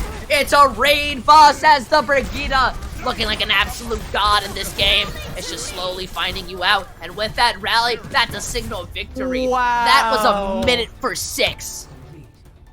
I mean, how often do you see that? A team getting a full capture on an escort map with a minute on the clock. Rampaging Inferno, it looked like they had the advantage, but now the chances of winning have swung so far in Solar Flare's favor. 2 minutes on the clock. There's absolutely no way that Rampaging Inferno don't go down to overtime to try and win this here. It now comes down to them to once again fully complete the map. They did it faster than Solar Flare last time, but once again, now it's all about the clock, right? The clock is not on your side. You don't get more time as you unlock different parts of the map. So it's going to be all about wasting the time of Rampaging Inferno, making sure that they don't have the ability to get very far with the 2 minutes they have, and then getting that final decisive fight win can come anywhere on the map as long as they don't finish to take Solar Flare to a 2-1 advantage in this series. Do you believe it's still only map 3? I feel like we've been here forever. I definitely have to agree, but did you just say it's all about? Because it's all about the Mets, baby, the Mets. We're going to be seeing Rampaging Inferno trying to bring in the Mets ability. I didn't want to bring attention to it. No, you can't. These ears hear everything, all right?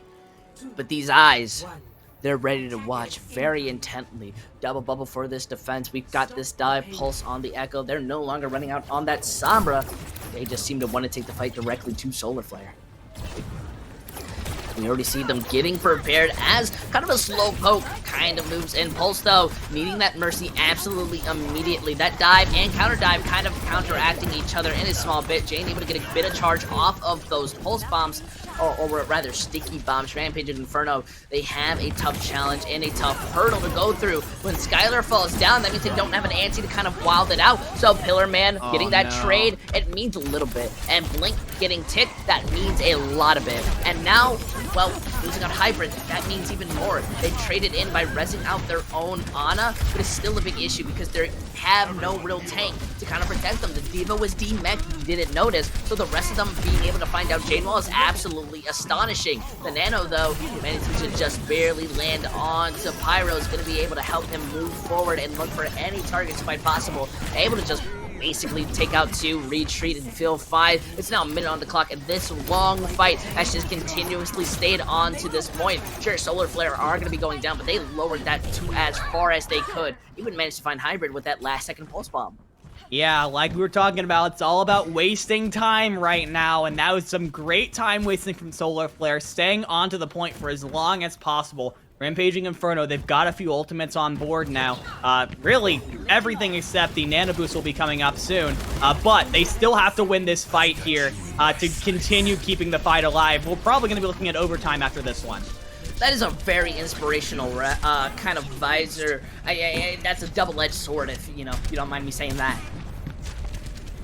Yeah, I mean, yeah, you thought Solar Flare were going to be pushing in. I understand it. They end up backing out after they lose a couple members. So, again, Solar Flare, they know they don't have to hold at point A. At this point, Rampaging Inferno, overtime has been triggered. So it's all about just getting one last decisive team victory, force them off the point for a second, and that's a map win.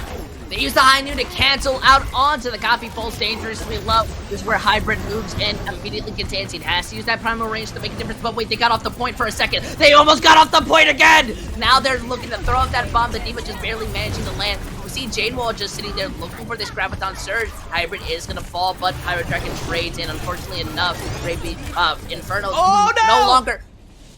No! The D.Va! I can't. She went up onto the top, and she was the one who was supposed to stay on the point. I can't with you. I can't with them dividing. They flirted with disaster so many times. I knew this was gonna end in a C9. Solar Flare almost did that. Rampaging Inferno showed they almost did it, and then they did it. What are you looking for? You have to stay on the point. You're now down a point. I'm getting a headache. We're going to 2CP next. You need that point. 2CP is not a map that you want to lose. No, that is potentially backbreaking there for Rampaging Inferno. I mean, it was going to be an uphill battle no matter what after Solar Flare got that second map completion, but man, that is a heartbreaking way to lose it. I've never felt so sad in my life to end that. I was getting so into it. I was like, no way, the D.Va's gonna touch on the point just fast enough. I won't even mention that they're off the point. And I live to regret it because Solar Flare, they had been pushing forward. They were probably going to end up winning regardless because they were slowly winning in that fight. Yeah, it was probable. It was something like 5-4 in Solar Flare's favor. So it was probably going to be them coming out on top at the end, but it's more like 5-3. I think. I'd rather them lose after having everyone die than lose like that. I'd rather them have a DCing player and they just never show up again, and that's how they lose. But I gotta say, absolutely impressive. We got to see some little bit of stats. You're not gonna be able to see them, but I want to talk about them a little bit. Pulse got around 62 hacks, and that's absolutely impressive. I don't really think I've ever seen a Cyber get 62 hacks in one single game. That's absolutely astonishing. And then Skylar, who got the kind of card for the most damage taken, 23%. That's just rude. That how much focus they're putting into. Yeah, absolutely crazy stuff coming out. The 62 hacks from Pulse is insane. It's just he was just on the Sombra the whole time, and was getting so much value out of those hacks every single time. We talk about how they're over-reliant on the Sombra, but maybe that's how it's supposed to be. Maybe that's how Solar Flare designed. Maybe that's how they designed it. Sorry, that's Rampaging Inferno, who have been playing a lot of Sombra. But maybe that's how they designed it. Unfortunately, it didn't work out for them this time around, but it has caused them a lot of issues. This is going to be a big moment to see if that's going to absolutely destroy their mentals. I think C9 by far is the biggest mental killer in any type of game, because you have to be sitting to yourself thinking, why wasn't I on point? Why did I have to die? Why did I have to throw that bomb? Why did I have to remech? So many opportunities. But with the next map being a, well, 2CP, I think this is absolutely scary for both sides, especially since it's going to be both of their favorite maps. It's going to be Temple of Anubis dividing. Yeah, like you mentioned, this is the favorite 2CP map for both these teams. So really interested to see what kind of compositions they have dreamed up for this. Obviously, it's actually very similar to what we may have seen on Route 66, where there's a lot of double shield played on defense, and then there's a lot of dive and double bubble played on offense. And then in second point, you see a lot more of the brawl as things get a lot more close range, sort of closed in, that kind of stuff. This was the Rampaging Inferno pick, of course. So I'm going to be very curious to see what kind of compositions they have dreamed up for this one. I feel like, I don't know, I don't love it, because the more I'm thinking about it, the more I feel like Anubis is set up very much the same compositionally as Route 66 is. And we just saw them lose Route 66. I definitely have to agree. I think fundamentally it's a lot of long sight angles that enemy teams have to walk into, and that's the point that's really big to focus on. That's what they have to worry about. I think Temple of Anubis is always that 50-50 split. I don't really think it matters too much on skill. I think it just matters on luck and how ready you are to roll the dice of destiny. You know, try to find any natural 20s or fall to the natural ones. Solar Flare have been looking very good, getting those 18 pluses on the DCs. So now I'm more worried, can Rampaging Inferno bring it back? Because their double shield did not really work. I think Dive is by far better, but Solar Flare, they looked absolutely gorgeous on it. Yeah, I mean, and I think we're talking about Solar Flare as if they have this massive advantage, right? Yeah. Both these two maps were incredibly close, right? We had King's Row, which came down to the last fight, and Route 66, that was looking incredibly good. Incredibly close for both teams until Solar Flare went on a massive streak and got all the way through and completed the map a second time. As long as Rampaging Inferno were able to sort of mentally reset from the C9, get themselves back in the game, Anubis could very easily go in their favor. We could find ourselves tied up at 2 once again. I would not be shocked at all. Yeah, I also feel as if they should put a lot of more resources into Skylar. Skylar was dying so much last game, and it was a bit unfortunate because a lot of those dives were putting pressure onto them. And, well, you need your Baptiste, you need your Ana to be able to have that main healer to kind of help you out. As much as the Brig or Lucio is going to be able to sustain you long term, it's not really going to help you out. And in a map like this, you're most likely going to be getting a Mercy. Now, it's kind of your main support, while your flex support is probably either the Ana or Baptiste. Those two favoritism. Sometimes you see the Zen played because they like to run out with the Wrecking Ball. You know, weirdly enough. I've seen it work. I don't know why. But we're just going to have to be prepared. Dividing. So far, I want to take a moment. I want to give a little bit more love to some players. Has there been anybody that has just been shining out to you so far in the series? Yeah, I mean, on the side of Solar Flare, I've got to say, Tiki Totem has been a guy that I've been really impressed with so far. Has been consistently one of those pop-off DPS players for this squad. Has done a lot of work. And also Froji Fizzy. I've got to give a shout-out to the flex support Ana player as well. Has, especially at the end of that Route 66 map, definitely stood out to me, getting some clutch sleeps. There was a point, I don't think we touched on it, where the opposing Winston had gotten nano boosted and got put in. Froji Fizzy got a clutch sleep on that Winston, and then the High Noon came in from the Cassidy in order to take out that nano boost and the Primal. One ability nullifies 2 ultimates. That's the kind of impactful play that you want out of your flex support. Yeah, you're definitely right on that sense. At least for me, I can't really put my finger onto any player that I've seen truly shining besides from Tick. I think Tick has just absolutely been increasing that damage layout to be very much kind of evening out these fights when it comes to those pressures. But on the other side, Rampaging Inferno's on main tank has been shining up a lot. Those dives, just being able to walk in, back on when we were playing Lijiang Tower and on King's Row, the Rhine wasn't too bad. And as you see that side swap, we're going to be seeing Solar Flare rather choose that defense while Rampaging Inferno, they have to push in. That is setting a condition. Yes, very much setting a condition here. Solar Flare, they seem very confident in their ability to really just stop Rampaging Inferno early on. And that could be huge. Once again, I think maybe, especially as we get into these sort of long, grueling series, the mental game becomes very important. Can you get these guys tired? Can you get them discouraged? And I think Solar Flare are going to try, if they could shut down Rampaging Inferno right after forcing them to C9 on the last map, that would be all but back-breaking for these guys. Yep, more than anything, Overwatch, I like to say, is 1/3 of a mental game. And it's really a lot of focus you have to put on your players and your humans. So you got to make sure to take care of yourself, or else you're never going to be able to win a series, no matter how talented you are. But I think what I'm just waiting for besides this map is the new Pokemon games to release. I got a lot to do when those come out. I just want to, fill in that time while we wait for the map to come in, just to say I'm getting Shining Pearl for myself. I gotta love the 4th generation Pokemon games. That's what I grew up with personally. So that's the first Pokemon game that I ever completed. I don't have a Switch myself, but I would probably get Brilliant Diamond if I had it, because I had Diamond at first. And Dialga was my first ever legendary Pokemon. Special place in my heart. That's absolutely beautiful. Mine's is Lugia. I slowly got it so I can go catch Lugia again. Follow down the train. I wonder what Rampaging Inferno. Maybe they like something like Moltres, something red and hot. While Solar Flare, I don't really think there is a Sun Pokemon that is a legendary that they would really enjoy.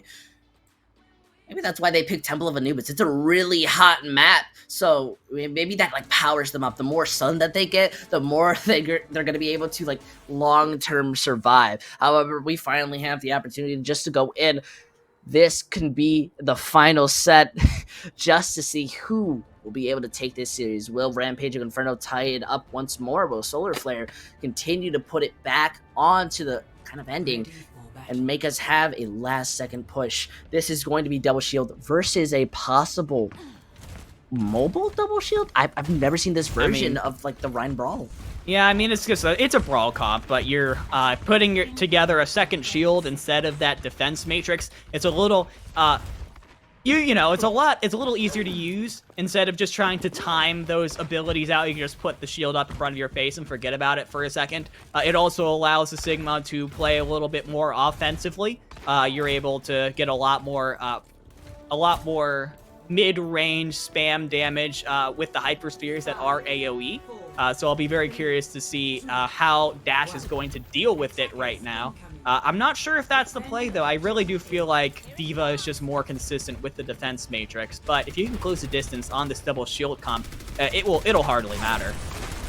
Yeah, they use that wall. Absolute beautiful way to get that free rotation in without letting your shields be broken down. The unfortunate part is that you still have to rotate into them. As much as you have a double shield against their double shield, Solar Flare have so much poke, it's absolutely oppressive. You have no Symmetra to help you teleport around. So as they wait for Tibcon to be able to get that speed boost, and then they can just walk into you, they use that E to absorb so much damage. The Orisa just barely able to stay on top of the Hydra and eventually having to fall. They're not really losing much damage until Pyro Dragon eventually gets frozen and then moved around. We see Rampaging Inferno continuously pressing that W. Blink's the only one who technically takes a load of damage and the first one to go down. But similar on Pillar Man, we're seeing the rest of Rampaging Inferno somewhat collapse underneath. They split up for a tiny second, and that seemed to be the opportunity that the rest of Solar Flare were looking for. They even got that nice clean headshot at the end. Yeah, Tiki Totem was pretty much undisturbed in the back and was able to get so much value. Look, already 90% to the Bob. Just shows how much damage they were putting into that fight, and That's what I'm talking about. Rampaging Inferno, they need to be able to quickly close the distance on this double shield comp in order to win. They could not close the distance on Tiki Totem in time. And Solar Flare, they managed to continue to hold, and now they have ultimates. Bob, Gravitic Flux, probably Supercharger, and Valkyrie as well coming up. Rampaging Inferno for their part will have both Tank ults and the Ant Matrix.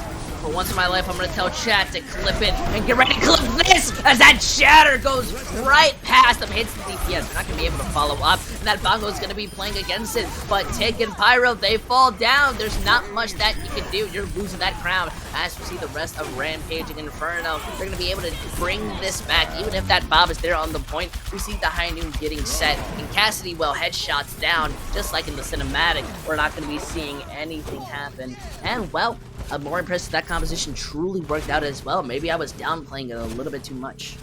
Yeah, Rampaging Inferno did a much better job that time of being able to close the distance on Solar Flare. Even though they used all their ultimates, pretty much everything that they had, it wasn't enough because their front line just got run over by Hybrid and Dash. So, and it was pretty cheap as well. You're going to be going in with the Gravitic Flux and the Blizzard to follow up on it, as well as the Beat in order to sustain yourself through the damage of Solar Flare. This is very snowballable.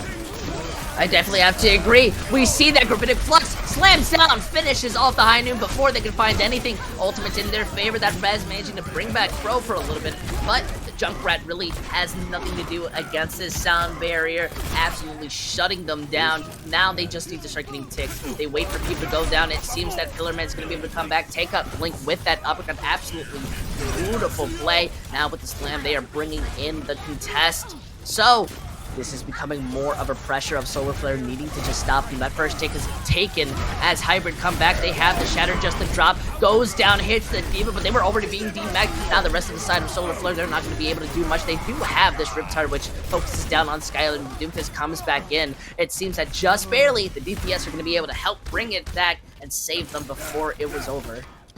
Gotta love 2 CP maps. You gotta love how Solar Flare can win pretty much 2 full fights, and then still, just by getting a pick and then a second pick, Rampaging, Solar Flare managed to get back into it. So, Rampaging Inferno now, they've depleted their entire ult bank for a very long fight and didn't get too much out of it. Solar Flare, they're gonna have actually not as much either. It's just going to come down to the neutral. And so, yeah, I'm going to keep an eye on Pillar Man here. If you can get a one-shot kill with that punch, with the Seismic Slam, that would be absolutely massive, especially before Blink and Pulse get their ults online. Yeah, I definitely agree. We're already seeing them get a bit more prepared. That High Noon kind of moving in, hoping to find out anybody, and immediately gets eaten. That's a bit unfortunate. With the rest of the team on the side of Rampaging Inferno absolutely low, they begin to just crumble underneath their own weight. They still have a lot of time, but it is going to be only incredibly difficult against this type of composition. And now this is getting really difficult. Rampaging Inferno had the ability to snowball on the first point. Now that opportunity has all but passed, and Rampaging Inferno are getting stuffed at the gates here. Solar Flare, they're going to have every ultimate except the Valkyrie available in this fight to them. Rampaging Inferno, to their part, should have everything except for the High Noon, but that's going to come in a bit. They still have to build up a bit. They wait for that Gravitic Flux after the Shatter just to kind of counterplay, combined with their own Blizzards. A lot of ultimates used sporadically. That Riptide is going to be able to focus down on the Sigma while the bomb picks up any people left. Unfortunately enough, Rampaging Inferno, they used a lot of ults with no clear direction, and that's going to cost them.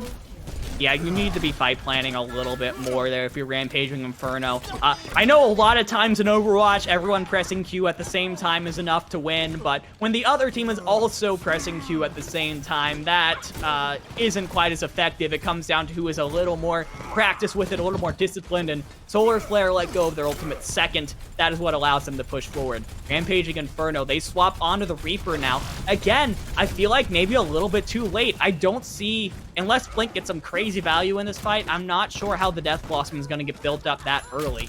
You're just going to be depending on that extreme close range damage. And really, you have to deal with Tiki Totem and Pillar Man. They have been nuisances to you this whole time, and really, I don't know how this is going to fix that.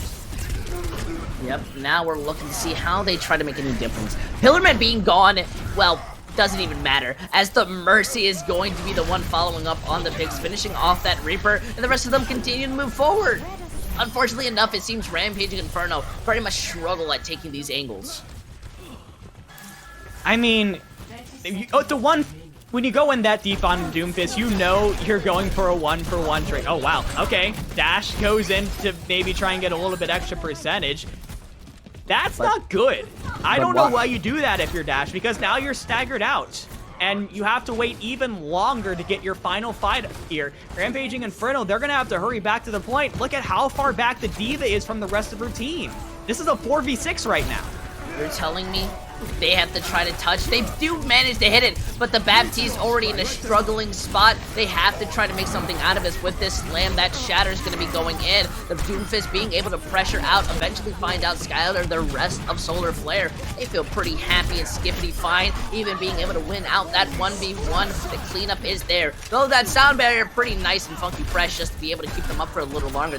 I think we both realized there is a Riptire here. And if there was anybody left alive, they would have been killed. Luckily enough, Rampaging Inferno able to get that tick, so they at least set themselves up to hold this, but still not able to finish anything out. No, you're not able to finish the point. That is really bad for Rampaging Inferno, because Solar Flare have looked very decisive right now on their defense, and if they can match that level of decisiveness on their offense, really all they need are 2 good fights. First one to get first point, second one to get second point. Really at this point, it doesn't... the 2 CP bonus for the defense is nullified by the fact that you only took about half of the point. So, Solar Flare really with 1 good decisive fight on point B, they'll be able to take it. I think Rampaging Inferno's best chance is going to be a full hold here. And I'm not sure what they're going to do to try and bring that out. You're going to bring out the Brawl. Okay, the Brawl with the For Mercy, which I think we saw from this team on Lijiang Tower, and it didn't work out too well for them. I'm nervous. Dividing, I'm more than nervous. I've lost my legs. You know, so my blood sugar's increasing. Should get that looked at. Listen, all right. Diabetes is no joke. I've lost my legs. All right. I can no longer hold how sweet these matches are going. I just wanted to put that reference in. You know, my grandma has it. Absolutely love her to death. Either way, I'm very worried to see how this is going to kind of affect them. It's not really good to kind of poke them out, and, well, they're running double bubble, so at least you have that spam. We're already seeing them get set as they immediately walk up the stairs, getting more prepared. They notice the Pharah is there, so they just wait their turn. That Anti's going to be there to heal. They're now walking into the small room, not even going to care about. Look at that Pulse already taking a very nice angle, looking to burst them down as much as they can, gets healed. It seems Solar Flare aren't going to be having much to their own name, as they just get punished for it simply existing. Yeah, alright, so the Pharah, I think, has caught Solar Flare off guard here. Pulse already with the barrage has got so much spam damage in, and now Solar Flare, they have to try and figure out how they're going to counter this. Their solution is an Echo Mercy, so we're going to have a little bit of an air dogfight here between Tiki Totem and Barkley and Pulse and Tibcon, and honestly, I give the advantage to Echo here. She's a lot more maneuverable in the air. Definitely agree. Now with this barrage setting up, it lands right down on top of 3. You know, Pulse, it's just not that, necessary. They were split from their team. They didn't have much to their name. Oh my. That was a direct hit on Echo and Mercy. That was insane. And yeah, I mean, when you get the barrage up that quickly without any chance for the other team to get ultimates, that's just gonna happen. You're gonna win that other fight. And now, the barrage isn't there anymore, at least if you're Solar Flare, so you can pretty much get back into focusing on the neutral fight. And again, Pulse is absolutely the #1 priority. You can't let him just chunk down your tanks like you did in the first fight, or else we're going to end up with another barrage, and we're going to be in an infinite loop pretty much. Yep, that dive comes in with the Nano. The rest of the team wanting to do as much as they can, but being out really damaged. It seems it's just what they need. Rampaging Inferno now collapsing underneath their own weight. The Pharah even killing themselves. They have nobody left to kind of defend on top. So Solar Flare are going to be happy that they finally got that out. Now they only need to tech onto second point, which is by far the easiest thing to do. That stall only works for so well, and I think as we saw Route 66, no stall is better than a Solar Flare stall. And it's, oh no, this is looking really good for Solar Flare, actually. Look at the ultimates right now. You have the High Noon and the Valkyrie already. You're coming up on the Primal Rage and the duplicate right after. Rampaging Inferno, they have ultimates as well. But if Solar Flare can convert on these ultimates quickly, especially with Dash sleeping, that's gonna slow them down a little bit. This could very easily, oh, look at this. This is so good. You forced out both the Amp Matrix and the Tac Visor. You just back up, and that is 2 ultimates that are wasted for Rampaging Inferno. Now Solar Flare, they have the advantage. They can go in without fear. They're going in without hesitation. That bomb's there, manages to finish out the D, but the Primal combined with the Nano is already displacing the rest of their team. And unfortunately enough, that Bird 6 there, nobody else is on the point. They're too focused on the monkey. It's not about the monkey, Spider-Man. It's about Solar Flare. As they take the lead, they're going to be taking that point right off of 2 Stop CP. doing that. I don't think I will. They take the lead, and my goodness, Solar Flare now at match point. 3-1. That was decisive from Solar Flare, and I have to say, that was so smart. That was so smart of them. They push in a little bit on main, they force out the Tac Visor Amp Matrix combo, they back up until it's over, and then they go in. That is the mark of an incredibly experienced team who is ult tracking. They know what Rampaging Inferno want to do, and they are able to counter it just through some really smart gameplay. Solar Flare absolutely deserved that win, and now all of a sudden, Intel, we find ourselves at match point. Solar Flare now have 3 chances to get themselves that GitGud victory. Yeah, and I gotta say, bringing up just some little stats that we were given, Tick was doing absolute work. Over 10k damage, basically did 30% worth of the team's damage as a Junkrat. That's basically much more than I really expect at times, while Fro on the other side was taking that damage, 32%, but we really didn't see them dying that often, while we did see the tanks and B want to be able to do as much as they can. 19 kind of K damage and around 20 offensive assists, and I mean those work, but you're not really getting much out of it. And man, I felt like a tier 3 coach for a second. I just sat there like, so why do you think you do that? You know, why do you think you use that ultimate as they walk in and then they leave? How does that feel? It feels bad, actually. I don't like it when my ultimates don't actually end up meaning anything. So yeah, I mean, the Solar Flare did a fantastic job there. Being very adaptable, right? You had the Pharah thrown in your face at the end there by Rampaging Inferno. That was kind of their win condition. It works very well for a couple of fights, and then they adjust. They bring out the Echo to challenge the Pharah in the air. They're able to get that kill, and then they're able to snowball that to an eventual map win. That, I think, is what separates the good teams from the great teams, right? Being able to adjust on the fly, pick and counter pick to counter your opponents. That is, in the end, Overwatch is just like the world's most complicated game of rock, paper, scissors. Man, I could not put it into better words, but I guess what I can do in the meantime is let you know to stay tuned in. We're going to be going to another short break, give these teams a little bit to breathe because it's at match point, and I'm pretty sure we all want to see who's going to be bringing it out. Let's make sure they get that mental reset, and make sure you stay tuned in because we'll be right back with Get Good NA.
There you go again, looking so handsome.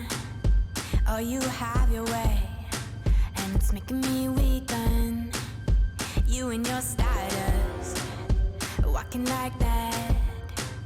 It's really getting too much, but I can't pull back.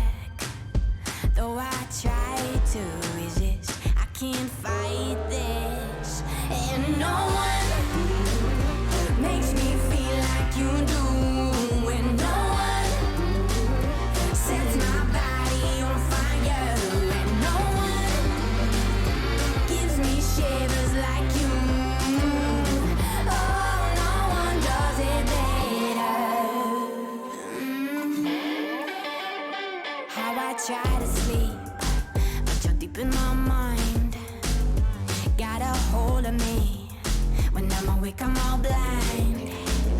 You and your magic, like infinite power. God knows I try to resist, but you're pulling me closer. Oh, I gotta stay away, but you won't let me.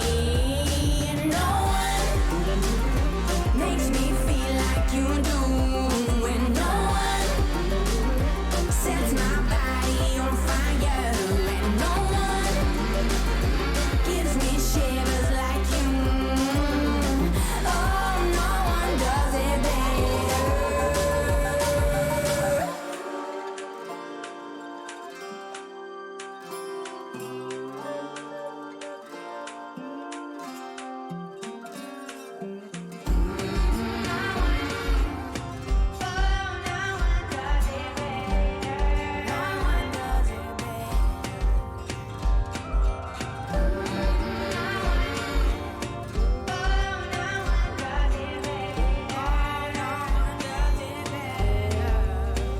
And no one makes me feel like you do. And no one sets my body on fire. No one gives me shivers like you. Oh, no one does it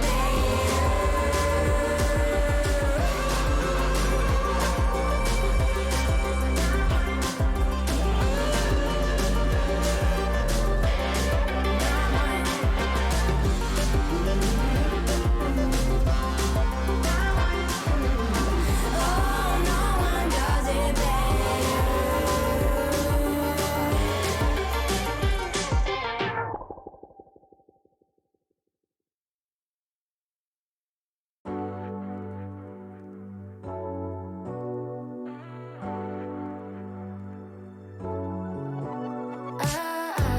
Got me upside down, spinning around you. Wanna taste the clouds, dance with the moon. Take a trip around your body. Boy, I love the way you got me. Starry-eyed, got me starry-eyed. Losing all my focus, I can't even control it. You know your lips are golden, baby, get me high. Touching me like lightning, yeah, keeping it exciting. You know exactly what to do to blow my mind. You're from another planet. I've never felt like this. I don't know how I ever survived without it. I'm starry-eyed. Got me upside down, spinning around you. Wanna taste the clouds, dance with the moon. Take a trip around your body. Boy, I love the way you got me. Starry-eyed, got me starry-eyed. This bed is out of space, just keep painting constellations. You cover me in glitter till I'm shining bright. I never wanna leave the sky. The way you made me feel alive. I was in the dark and baby, you're the light. You're from another planet. I've never felt like this. I don't know how I ever survived without it. I'm starry-eyed. Got me upside down, spinning around you.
Man, oh man, this has been one long night, day. I don't know. When are you guys watching? You'll have to let me know either way. We are still back here with Solar Flare versus Rampaging Inferno at match point, especially. It's now a 3 versus a 1, and that means a lot, and especially because our last map, we're going to be going back to control dividing, and more than anything, it's Busan. Yeah, Busan is a very interesting map for Rampaging Inferno to bring out here for their map pick. Again, from this point forward, Rampaging Inferno, their backs are against the wall. They have map pick, but if they lose another one of them, that is it. Solar Flare are going to be taking the GitGud Rookie Division Championship. So this is crucial. Everything after this is crucial. It doesn't get any better than this for Solar Flare. And again, I feel like I have to bring up the history for those of you who weren't here at the start of this. These teams actually played together in the regular season. Rampaging Inferno at the time beat Solar Flare 3-0. This is a complete role reversal to what happened back then, and Solar Flare have looked like they have grown quite a bit from them if their play on Anubis was anything to go off of. I think both of these teams are going into this match trying to play as hard as they can. However, it's going to make the difference after this. I think they've definitely been trying to at least push themselves farther. And definitely one side have been showing that they have been going above and beyond, screaming as much as they can, and have learned from their experience to be able to kind of bring this into a closer series than I think we ever truly expected. Especially with this day being drenched in 4-0s. I was almost kind of a little bit more expecting the 4-0, but I'm a little bit more happy it's not ending like that. I am still terrified, though, because Busan is a control map, and we saw how that ended on Lijiang Tower. So, will history repeat itself? It is, I don't know. We just are going to have to go in to see it at a kind of unfortunate sequence there where we were told the teams were ready, and then we went back to stream only to be told the teams were no longer ready. So you're just gonna have to look at our faces for a little bit longer here Busan opens things up a lot for the dive compositions that we saw actually Solar Flare have a lot of success with before. Both Shrine and Downtown are very open maps with very long sight lines, so those dive comps, those double bubble comps, those sniper comps, are we going to see snipers? We saw a little bit of Ash. We haven't seen any Widowmaker yet today. That'd be a crazy sort of out of right field kind of pick to bring into the mix here. As now we do come in on Busan, and we are going to be starting off Downtown. So if there's any place we're going to see a sniper, it might be here because, of course, we have that kind of sniper's perch at the top of the building on both sides. But Rampaging Inferno instantly pulse locks a Sombra. This is what has gotten them the most success so far in the series, and they are going to live and die by this composition. Solar Flare, for their part, though, they're going to be copying it. Instead of a Brawl comp, though, they're going Rush, a 6-man composition. Actually, Rampaging Inferno, they're going to go ahead and match them. They were running Brawl before. Now it's going to be Rush instead with the Winston and the Moira. So it's a mirror matchup here. It's going to be big to see who between Pillarman and Pulse can get off a hack first, and will it be impactful, because that's what's going to be the go button. And seeing Pirate Dragon's the one who's going to be hacked first. Hybrid able to move forward. You're not going to be able to beat a team on a mirror when they've been playing it all night. Yeah, I don't know if this is the play for Solar Flare. You've seen Rampaging Inferno play these Sombra compositions. You know they're good at them. So why try and match them here? Why not go with something that's a little more pokey, a little slower, to try and deal with that early fight aggression, be able to deal with it early, instead of trying to go up against Rampaging Inferno on the comp that you know they're the best at. It's a little bit of a mix. Pillar, though, is going to be hacked and eventually taken out. That's a little bit unfortunate. They're not going to have this Sombra, so trying to rely on their own dive in this Brawl-esque type of composition, they are struggling to keep themselves up. Pirate Dragon eventually going to fall through. Not going to have much success. We do see the rest of the side just eventually melt down. Pulse even looking to just finish off the Reaper and Lucio, who want to escape as fast as they can. Well, they're not the gingerbread man, and they're just going to go back to their spawn room. Double boop. Not sure if TibCon got the boops on purpose or if it was just getting the extra kills for people who were going over the edge anyways, but gotta love to see that in the kill feed here. And Rampaging Inferno, they're in such a strong position now as we finally get to see some swaps coming out from Solar Flare. Tiki Totem's on the Tracer now, but I'm not sure how well it's going to be able to deal with it, especially with both Sombras having EMP this fight. I don't know. Pulse gets taken out early, so the rest of Rampaging Inferno, they have to make the difference, so they push forward, and the moment that point starts getting hit because of the Tracer, they just immediately go back. They feel perfectly fine. They're losing out. TibCon may be an issue later down the line. It's still going to be harder for Solar Flare to move in. The aggression from Rampaging Inferno has been so good on this map here. Solar Flare, they just don't seem as good. They don't seem as practiced on this kind of composition, these sort of extremely fast jumping, get a hack and jumping kind of things. Yep, they're pushing forward, able to get a nice hack. That EMP, though, managing to trade in. The Sound Barrier just comes in perfectly just to be able to defend them. Blink also gets hacked mid-Death Blossom, a little bit more unfortunate. Rampaging Infernos, though, at kind of a disadvantage, losing out that Lucio very early, so getting that trade onto Tick is absolutely phenomenal. The rest of Solar Flare looking to just try to bring this back, but they don't have a Graviton Surge. Pyro's coming back with the Primal Rage. There's not really much for them to do, so they have to just start popping out those abilities, hoping they can make a change. Hybrid has to use that Primal Rage as they almost went down. Blink just barely almost able to die, but then Pyro Dragon's gonna fall beforehand. Almost very familiar to what we saw in Lijiang Tower, especially with this bomb being the ability that finishes it off. We are going to be seeing Rampaging Inferno take this. That's about as dominant as it gets from Rampaging Inferno, and that is why they choose Busan. They're super confident in their Sombra comps. That includes the 6-man rush, and Solar Flare, they tried to mirror it. It didn't work out for them. So now we move on to Mecha Base. This is actually really good for Rampaging Inferno. This kind of follows, we're going to see Reinhardt's here instead of Winston, but it follows the same basic kind of strategy, and Solar Flare are probably going to be forced to mostly mirror it once again. We do see Tiki Totem go on to the Hanzo, so we have a little bit more of a mid-range comp compared to the close-range comp of Rampaging Inferno, but other than that, it's going to be pretty much mirrors coming out from both sides. Yep. They're getting set up. This might be where Solar Flare brings in the heat as they're playing back onto the Hanzo, looking to use her Storm Rebels to break down the shields the moment they go down. Now we're seeing Rampaging Inferno. They kind of help to break down Pyro's own shield, which ends up losing on Pillar Man. So with the rest of the team now pushing forward, hoping to try to make that even trade. They need one if they want to stay in this fight. That Reaper's on the top spot, being able to put in that damage and aggressively force them back into their own spawn. They're less at 30, it breaks, and now they have nothing left. So when they're reconvening, we already see the split going on to Rampaging Inferno. Somebody needs to be capping that point, so they have to use that window to make up that difference. It does help to take out Tick, and they walk in with the Shatter. I mean, it hits like half the team, and they use the Immortality on the side of Solar Flare just to defend themselves. So I mean, that's a way to make a statement.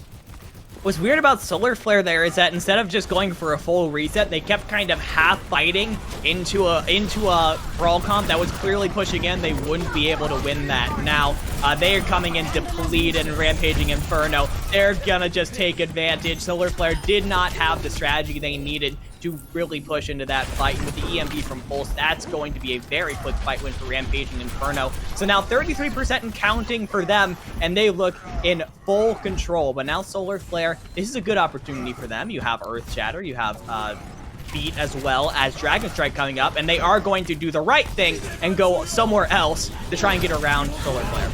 They walk directly to the point, and they're even going to pop out the Dragon. With Pulse being gone, there's no worry of a hack, so the Bomb plus Blossom is looking to make up that trade. Those Swirls on Sound Barrier is helping enough after that Shatter of Pyro. They're able to slowly move on, make sure that they secure this point at 59%. They want to bring this back. Yep, 59% for Rampaging Inferno is where it's going to stop in Solar Flare. Now actually looking to be in a pretty decent position. Now you get to have Tiki Totem really just spam arrows into these choke points where Solar Flare want to try and push in. That could be extremely good But Rampaging Inferno now, they're going to push back in. They have Shatter and Beat available. Yep, we already see this bomb pop out. More of just an LOS, and this Reaper so far deep in doesn't have that Wraith to be able to escape. That's gonna hurt. But it seems that Solar Flare just let that Shatter hit them jump a little too high, and you get punished for it. That Pyro Dragon is gonna be falling back to the spawn room. Same with the rest of their team. Rampaging and Inferno with this recapture are looking to take this into a one-fight scenario. Yeah, especially with how long these fights have been going, this could very easily be the last good fight that Solar Flare gets. They have Dragon Strike, but they don't have a Reinhardt. That could be brutal. They're now gonna have to back up here and really just regroup for one last good fight. That's unfortunate. Tiki Totem gets rid of the Dragon Strike there. You don't have it anymore. So you're just focused on the Shatter and the High Noon from Pillar Man to try and get you an advantage here. And you get a kick on the dash. That's a good start. It's an amazing start, especially now being in this one-fight territory. We see that High Noon go out, manage just to finish off the Lucio. And now with Pulse being so far back, that Shatter's going to be able to help to land. Oh my goodness! Pyro Dragon's able to make that little dang difference, going to be able to push forward. Though this is at 99%.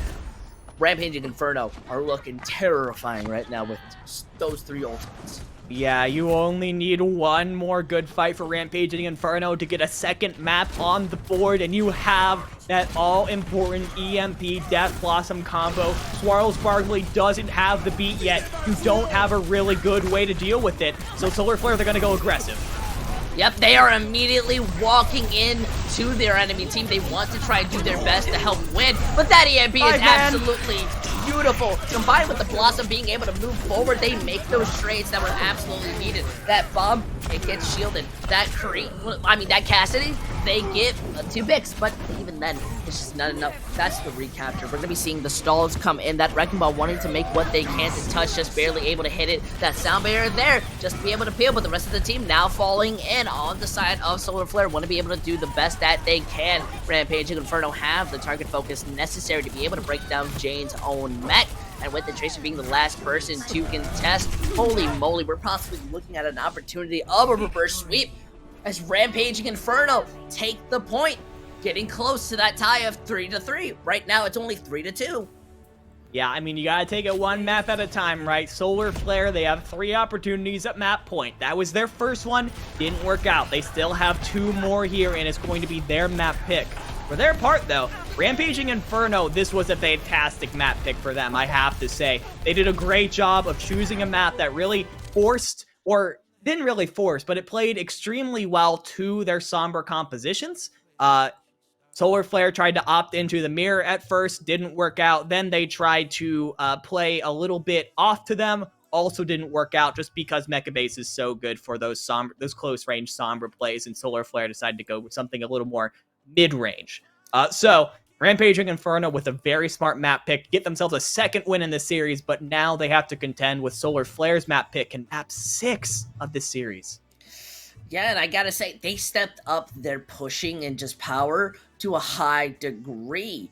They were able to manage to get, the Winston was able to get 74% worth of the elimination participation throughout that entire map, only as the Monkey, which is absolutely amazing. Skylar as well, getting around 69% of that damage taken. That means Skylar was being able to live from literal rockets being thrown at them, you know, like a whole force of God trying to shut them down. And then, well, they're Lucio's going to be able to kind of clean things up, 58% in the kill participation. So that means the majority of that coming in throughout the entire map, I think, was those 2 being able to get those picks. But we're in a very curious position here dividing. We're in a very curious position. I do believe it's going to be an escort map coming up next for map 6. It is Solar Flare's pick. And their favorite map, their favorite escort map, Dorado, has not been played yet. That is very much on the board, and that would really play into their sort of divey compositions that we've seen them play a lot today. I think it would be a very good pick to go Dorado with the next map here. Maybe that's why they didn't pick it out first. They knew they could win on King's Row, even though it was extremely close. So, Dorado, I think, works very well to their favor. Shadow Dive is good on any map, but it is increasingly harder to run on a good level on most maps, especially something like Dorado, where that Pharah double shield compositions that slow you down work to their finest. I'm more interested to see how we're gonna kind of pick the map, because what if we don't go to Dorado? What if they just decide to go Hail Mary and not pick their favorite map? Yeah, I mean, what other maps are out there that you could potentially pick? I mean, Rialto's out there. It is gonna be Rialto. That's interesting. Rialto is Rampaging Inferno's favorite escort map, and Solar Flare are gonna take them there. That is very interesting. You have to be really confident in whatever composition you have to take Rampaging Inferno to their favorite escort map. I think this is a bit of a gamble from Solar Flare right now. You are looking at potentially some double shield compositions. That's worked out well for them in the past. Brawl could work really well, which Solar Flare, which Rampaging Inferno loves. Potentially something a little more long range, snipey, just because one of the longest sight lines in the game, one of the toughest high grounds to deal with, exists on Rialto Point B. There's a lot of opportunity here for both teams. Yeah, I gotta say, I had to look up to the sky. I didn't really believe when you said Rialto at first. I know that I put out that question of the hesitance, like, oh, what if they didn't pick Rialto? But I was really expecting Dorado, not a map that Rampaging Inferno puts on their favorite list. I mean, Rialto very much is that popular map. You explained in very good detail to why it's so nice and why it's so fun to be able to play on. And I think some people have fond memories of it going back to the Overwatch Infiltration event, or the archives as it's known as, little, where we're going to get that side swap. Solar Flare rather kind of going to be on the attack, where Rampaging Inferno, I am terrified. I really expect them to try to do this full hold spawn, and it's going to possibly work to varying success. They did look really good, kind of going back to what we were talking about in Busan, but maybe Solar Flare are just really uncomfortable on a map like that. Yeah, very comfortable, and it looks like oh, actually, no, sorry. That was our producer asking that. So it wasn't an answer. So we don't know what sides the teams are going to be going with next, as I'm sure they are coming in. The pressure, it continues to build here as Rampaging Inferno. They have now, they had two rough losses, right? It was the borderline C9 on Route 66, and then getting pretty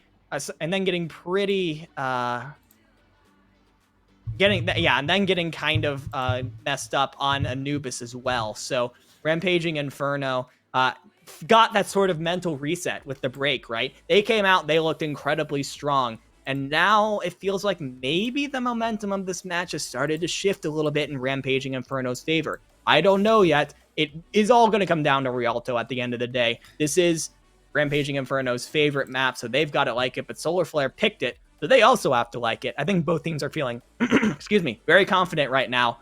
My voice is starting to go. Hey, I mean, that's how much we're giving our all when it comes to this match. I'm pretty sure the production team are just sitting there like, man, I would really love to go grab a cookie, watch, maybe force our artists to continue making these beautiful graphics for no other reason than we like to see them. Because look at this background. I don't know if we pointed this out already in the previous games.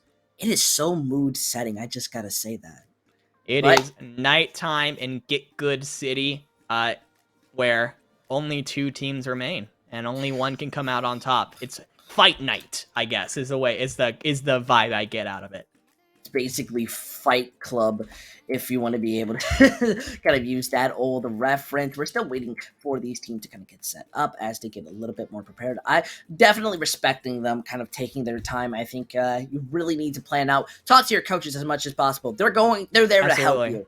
I think as much as players can be a little stubborn against their coaches, when they are watching from an outside perspective, they can help you a lot more than you expect.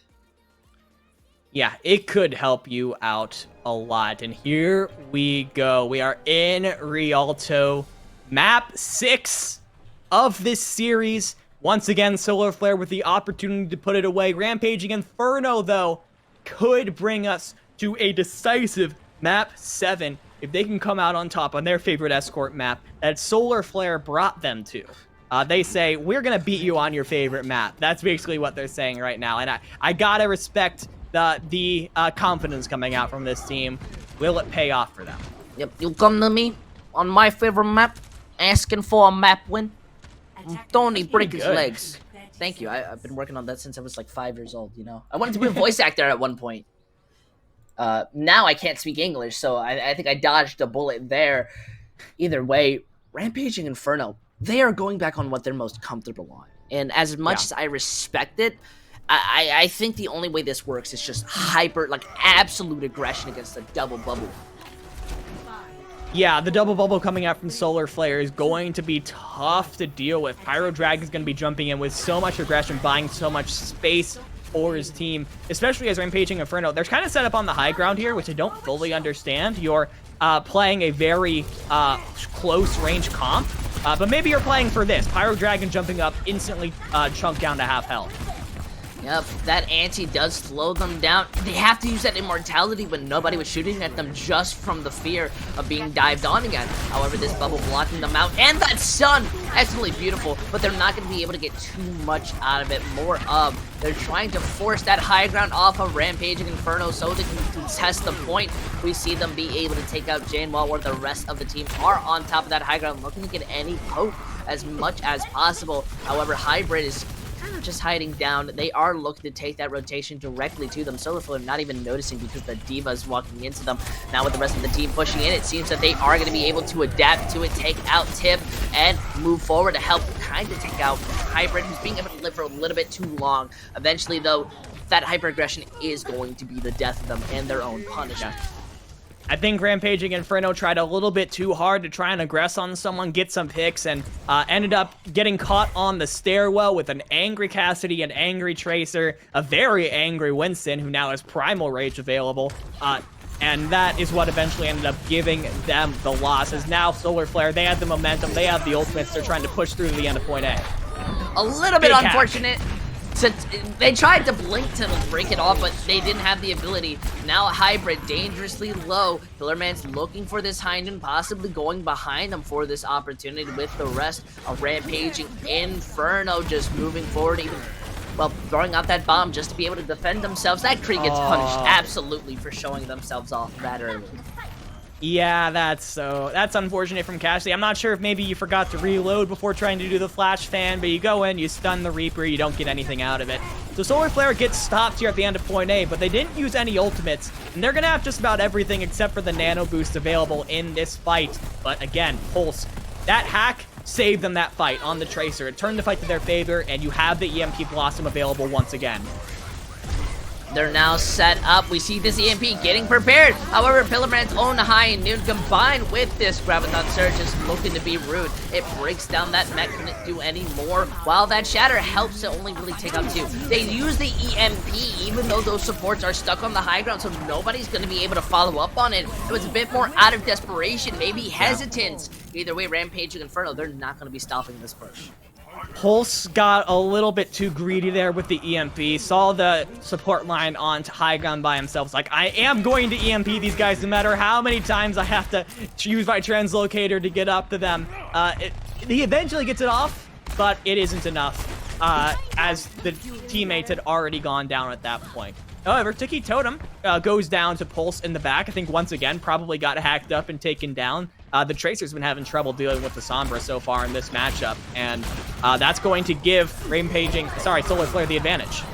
That was absolutely depressing. Hybrid tried to charge the little sneak attack, but got bashed by the Brigida, which absolutely stuns you. Now the rest of the team don't have a Reinhardt. Solar Flare, though, losing out onto that Zarya, so either way, they're basically going to be feeling fine, especially with Pyro Dragon slowly returning to the fight. Either somehow, unfortunately enough, not somehow, absolutely just planned. Solar Flare moving back in from this fight, using that pillar just to be able to kind of get those shots, bang, bang. That's just what they are, stabilizing the team. Pillarman was just in the back, getting hard-pocketed by Froji, getting hard-pocketed by Barkley, and when you have an Ana and a Brigitte just filling you up with healing, nothing can kill you, pretty much. So Solar Flare, they do manage to pull out ahead in that fight, and now Tiki Totem looking for the stick! But luckily, oh wow, really? That was a very late eat from Dash. I'm not sure how that happened.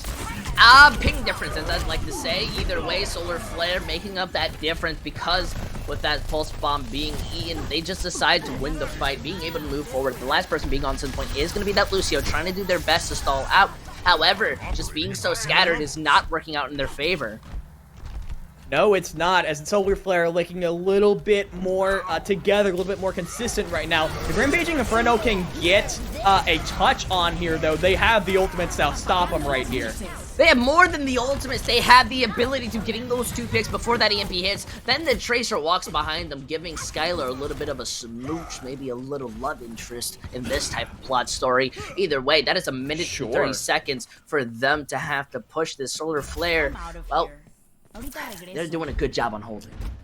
They are doing a very good job, and this is like the optimal place for Rialto defense right now. There is so much ground that has to be covered, but I think Hybrid and Pulse maybe got in a little bit too far. Pulse down, Hybrid very low, but the Shatter gets nothing. Got blocked by, I think, Pyro Dragon Bubble. Yep, they immediately move forward that Death Blossom wanting to make a difference, but once again, stunned before it can make any difference. Tick just doing what they do best, absolutely bopping off, using that Pulse Bomb's great effect combined with the Graviton Surge, big ultimates for big players. Now they're going to be able to cap this, force it into 2 minutes and 20 seconds. It's a little bit of a time bank, but I mean, more than is better than none. Yeah, absolutely. Solar Flare, they managed to get it past point B, which is one of the key parts of Rialto. Just being able to make sure you can get past that sort of high ground stranglehold that the other team always has on you. And now you get to push up as much as you possibly can on the point C. A nice purple on the Hybrid gets low early. Yep, we are seeing them just immediately push forward. That Sound Barrier did absolute wonders when it came to defending them from anything. And that Tracer who wants to be able to blink in, it just makes the room for Pyro Dragon. Unfortunately enough, that hack into the window! They don't even get to use that Primal Rage. That's a little bit more unfortunate than I've ever seen one. Or that Pulse Bomb lands down on the Hybrid. They want to keep this fight alive, even if that Tracer is dangerously low. The rest of Solar Flare, they're slowly going to be looking for pokes, but they're not going to be able to push him. Pyro Dragon's gonna swap, Janewall's gonna swap. We get a bunch of swaps coming out from Solar Flare now as they're gonna try and match the Brawl. When we've seen the Brawl matchup, the Brawl mirror, it has never worked out well for Solar Flare. They just haven't been able to deal with Pulse, who has the EMP this time around. Can they change fate this time? They managed to pop out a very nice EMP combined with this bomb, forcing them to play in one single angle, especially with that hack. Pyro Dragon is going to be feeling like a clown. However, well, more of the Diva as they're going to be taken out. It seems they weren't really scared of the pressure. Even that revac kill, Skylar jumps into it solely to get that reset. 50 seconds to touch, and Solar Flare have given them the room to take this next fight. Great stuff there from Solar Flare. They're able to withstand the EMP bomb combo for like the first time this entire series. That might allow them to finish the map. I have no idea. We're just gonna have to see. Look at that draw coming in. The Shatter combination going up against. They're able to make a lot of room. And that's what I'm talking about. Hybrid has just been showing up on the Reinhardt, though immediately gets one clip. Tick is wanting to take this, I guess, 1v6 or so, but gets punished. And they have 15 seconds to touch his payload. Mario Kart Solar music Flare starts. has to hurry here to try and get back the time. Pillar Man, I think, goes on to the Doomfist to try and see if you can get yourself a touch. I don't know. They're still pretty far away. It's going to be up to Janewall, probably. The Doomfist is there, but it's going to go down. Oh, that's not looking good. 5v6, they now have to walk in. That hack hitting out onto Pyro. Immortality's not going to be protecting them anymore. They did the best they could, but with that Sound Barrier, it's practically a small confirmation showing that they are ready to stop you. Even if you're contesting that payload because you don't want to do what Rampaging Inferno did on Route 66. Unfortunately, it's a little too late, just barely at that last meter. At least you set yourself up for a really good win condition. Either way, Solar Flare, they're not going to be finishing this map out. It was a solid attack from Solar Flare, but you're right. They couldn't finish it. Just 2 points and 86.5 meters, which means it all comes down to this attack. Either Rampaging Inferno are able to beat them and take us to a map 7, or Solar Flare will harden up on the defense and win GitGud North America Rookie Division right here, right now. Will they be able to do it? It is all going to come down to this Rampaging Inferno attack. And I'll tell you what, I wouldn't expect this team. I'm expecting only one composition to come out from these guys. There it is, the Reaper, the Sombra. The Winston is a little bit different, but it makes a lot of sense if you're assuming the other team's going to run an Orisa-based comp, which Solar Flare are doing. I think this is a great read from Rampaging Inferno. My goodness, this is the this is a good composition coming out from Solar Flare. I definitely love to see that big double shield combined with the spam. I think it's a really impressive composition going up against Rampaging Inferno, who look better and better as they've been playing this Shadow Dive, but when will their tricks grow old? It might be here. Tiki Totem is on the Pharah right now, Pillarman on the Ashe, both of them very long-range DPS right now, who Blink and Pulse are going to have a lot of trouble touching. My goodness, absolutely wonderful.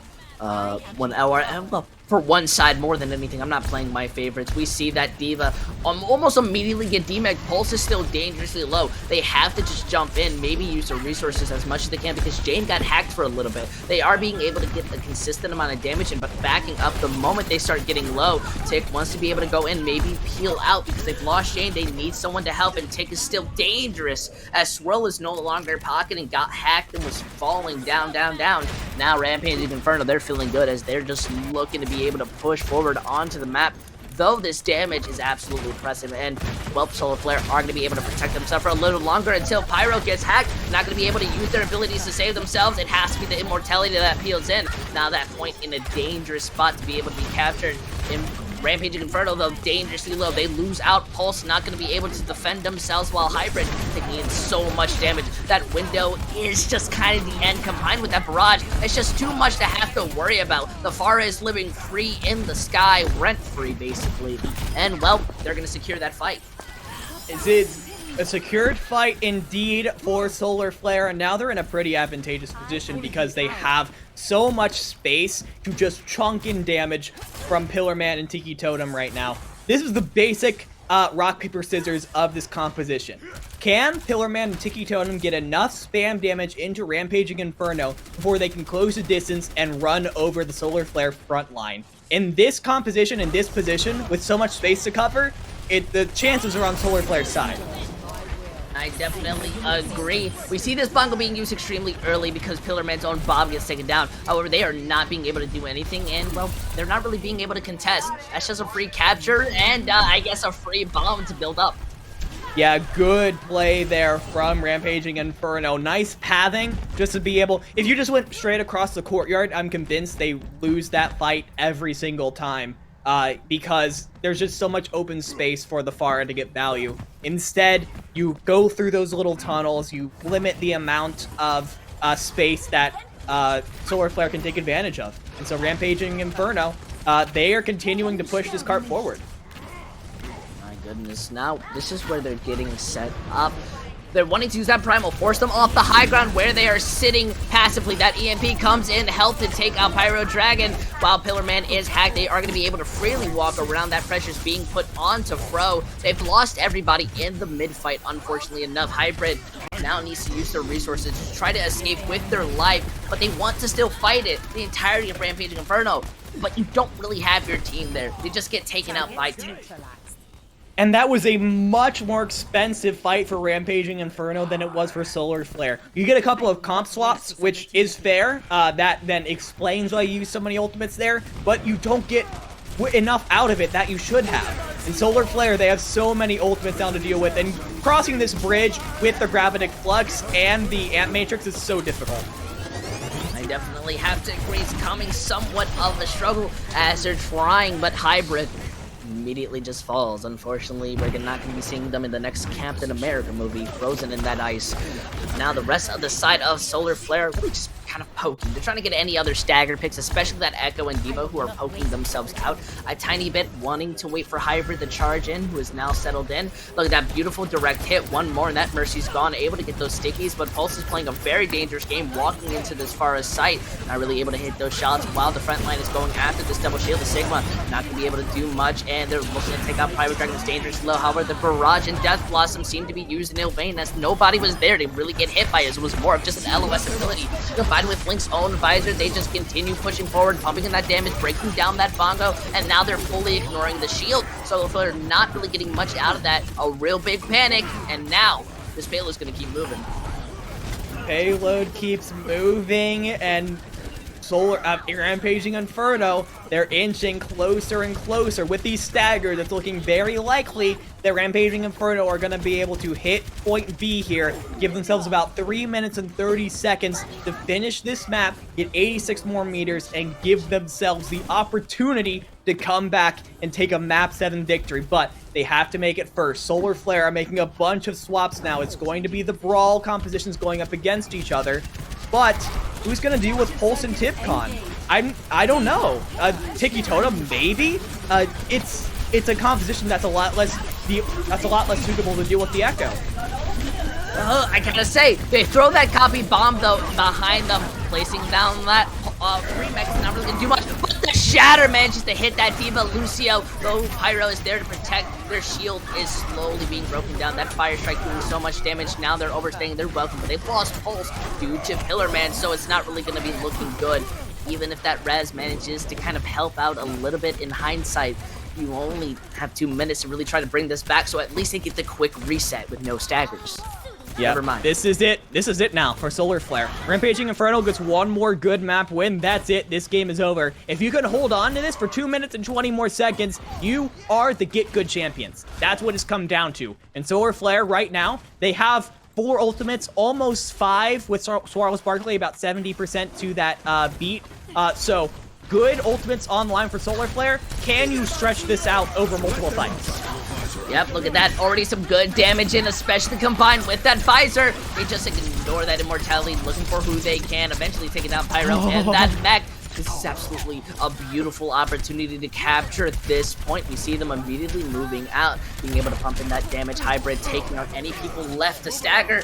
This is going to be one big reset fight. They have to do their best to throw out these ultimates, or just get a pick as they walk out the doors. We see the first one's going to be Pyro Dragon looking to stall them. That bomb placed into the middle of them. The hack going onto the bot. The 2K being there. That Death Blossom not going to be able to get much as the Immortality's there to be able to protect them. And we see the rest of the team getting that sound barrier just to be able to try to peel in. We are going to be seeing that Shattered land down. Going to be able to take. However, Pillarman is going to be trading in on Sky while Blink is going to be taking Pillar. This is not looking good for Raging Inferno anymore as they are slowing and not being able to finish it off. The stall is great and Blink is gone. Now with a minute left on the clock, that big play, that's going to hurt their economy. It's so gonna hurt their economy, and now the stagger onto Dash is perfect.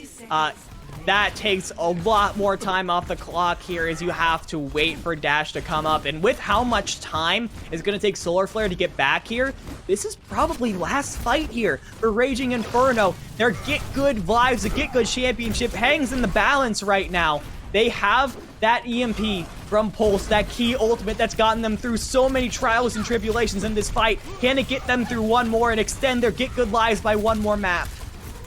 It's now the big pressured moment. They're backing up solely so they can find out Pillarman. That's not something terrible because you managed to find Tick in the meantime. Now you have your own EMP. They want to use that window to slow you down, but you're going to ignore it. Popping up that visor key, that Did Shatter get canceled? Combined, it did midway through as they tried to charge out. That window really picking up the staggers all behind them, and now they're pushing forward. Pillar made the biggest mistake. They tried to go up against Raging Inferno on their own map, and that EMP solidifies it. Team kill. And we're going to the last map of the series. I cannot believe it. Wow. It is map 7 time in GitGud North America. I heard we had some speed runs in Europe. No such thing. As now Rampaging Inferno from down 1-3 have come back to take us to a final. Trying to see what type of map it's going to be. Someone put it somewhere. It's going to be a hybrid map, actually, which means it's technically drawable. Dividing, you shut your mouth right now. I don't think my That's heart me can knocking handle on that. wood right now. That's me knocking on wood. No, you need to go punch a tree right now. This is Minecraft. I want to see you, apologizing to the Buddha themselves because my heart. I mean, this was what we were hoping for. Map 7. You said Map it earlier. 7. This is you. Solar Flare were not able to keep up with that push. Rampaging Inferno, they looked absolutely amazing. And maybe they have finally set this back into their favor. We have one more map, though. And this is where they're going to be set up. What do you feel these teams need to do to solidify it? They've been playing Overwatch for over 3 hours. Yeah, I mean, this is now where both teams have got to be depleted at this point. This is an extremely long series. They are extremely, they're tired. They are depleted. They have been playing Overwatch for longer than you should normally. The recommended amount of Overwatch per day, but you have to push through. You have to rally your team around whatever you have left, and go into this final hybrid map strong and alert, because I feel like both teams have shown kind of a lapse of judgment right now. So I think that the lapses in judgment that have kind of made them make mistakes. I think Pillarman got really in the back of Solar Flare at the end there on Reaper, couldn't get out, and that ended up being the pick that finally push through to the end. Yep. And I think that maybe that Reaper player is a little bit tired now. And maybe if it was just a first comp game of the day, they wouldn't have gone in that deep. I definitely agree. But this is the last break we're going to have. And I'm going to let you guys know. Are we breaking? We are 100% breaking. The players want to break, so we're going to give them what they need to do. The poor broadcasters crying because they still have more matches tonight to kind of broadcast and entertain. So, if you're loving it's going to be a really fast break, though. It's going to be really fast. Yeah, really fast. We promise, all right? So, stay tuned in because we need to see who's winning this out. We'll be right back with Get Good.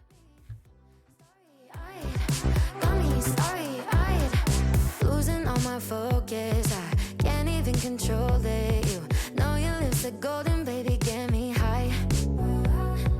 Touching me like lightning, yeah. Keeping it exciting. You know exactly what to do to blow my mind. You're from another planet. I've never felt like this. I don't know how I ever survived without it. I'm starry-eyed, got me upside down, spinning around you. Wanna taste the clouds, dance with the moon. Take a trip around your body.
Running through the last of my thoughts, standing on the edge of my time.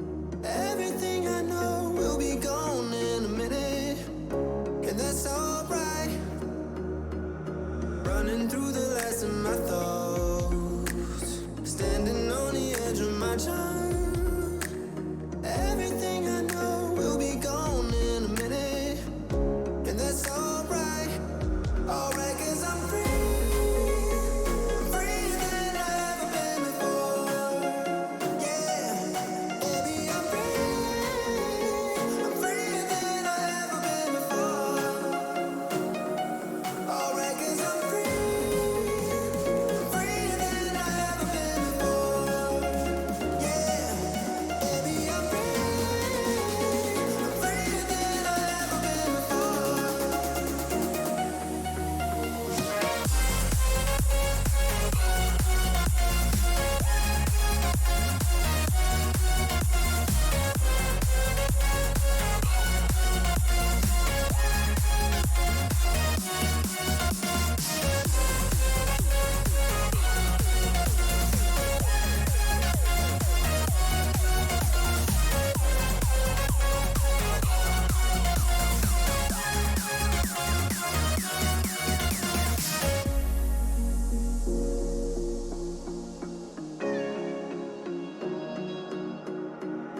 Running through the last of my thoughts, standing on the edge of my time.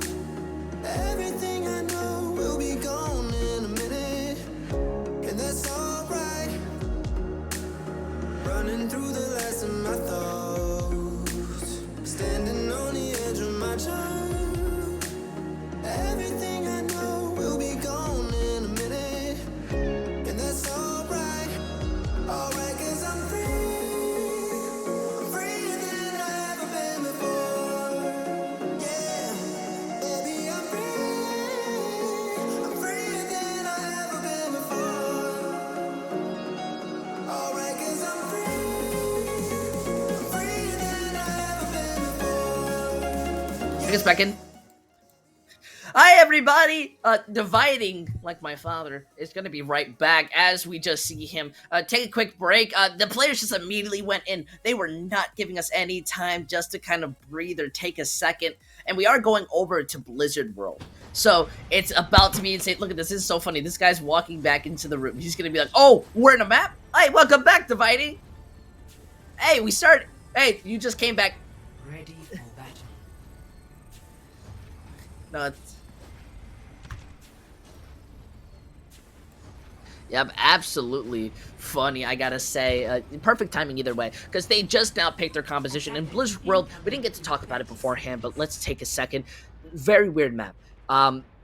It's going to see this Brawl Sombra defensive versus the just double bubble. We saw how this was going out, but quick analyze. Let's go.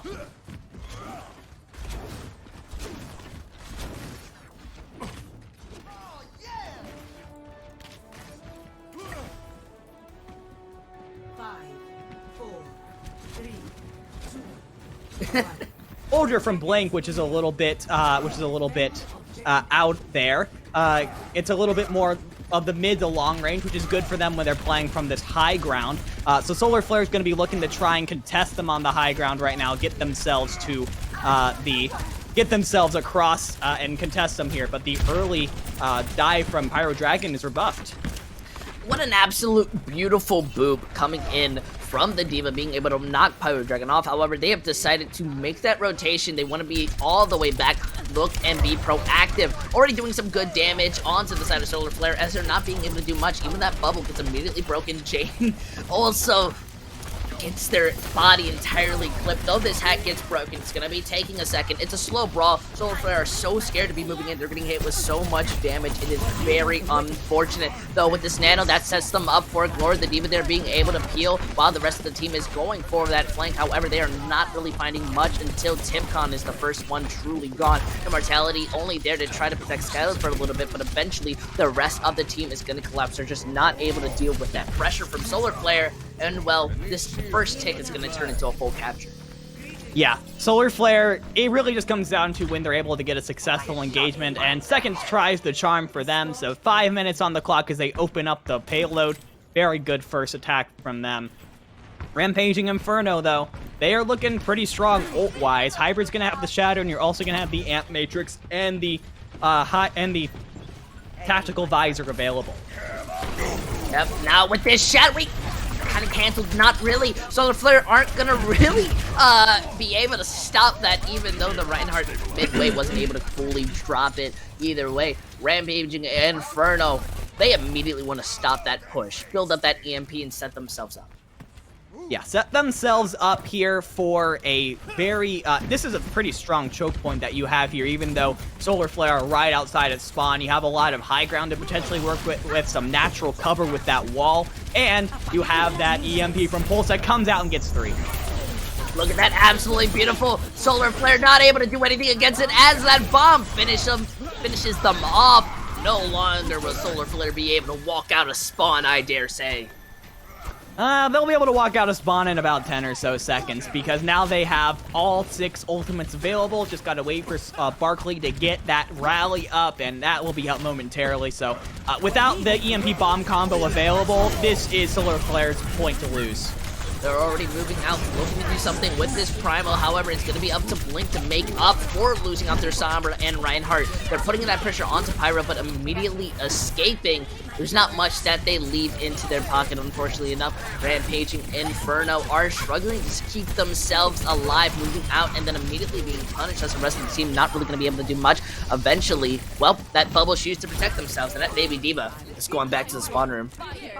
Baby Diva back to the spawn room, and so is the rest of Rampaging Inferno. So like I said, Solar Flare, they go in, they get the win with just the support ultimates, which is actually huge, because now you have the grab to use in this next fight, you have Pulse Bomb to potentially combo with that. Now the high noon from Pillar Man just puts so much pressure onto this brawl. Yep, using that high noon extremely early, manages to finish off Skylar, but they've lost out Pyro, one of the bigger players. However, we see Pillar being the man, the myth, the legend, being able to get that quick QK, slow them down. Rampaging Inferno, they're just gonna have those respawns for a second. That payload really isn't moving, so I don't know how well that's kind of going in their favor.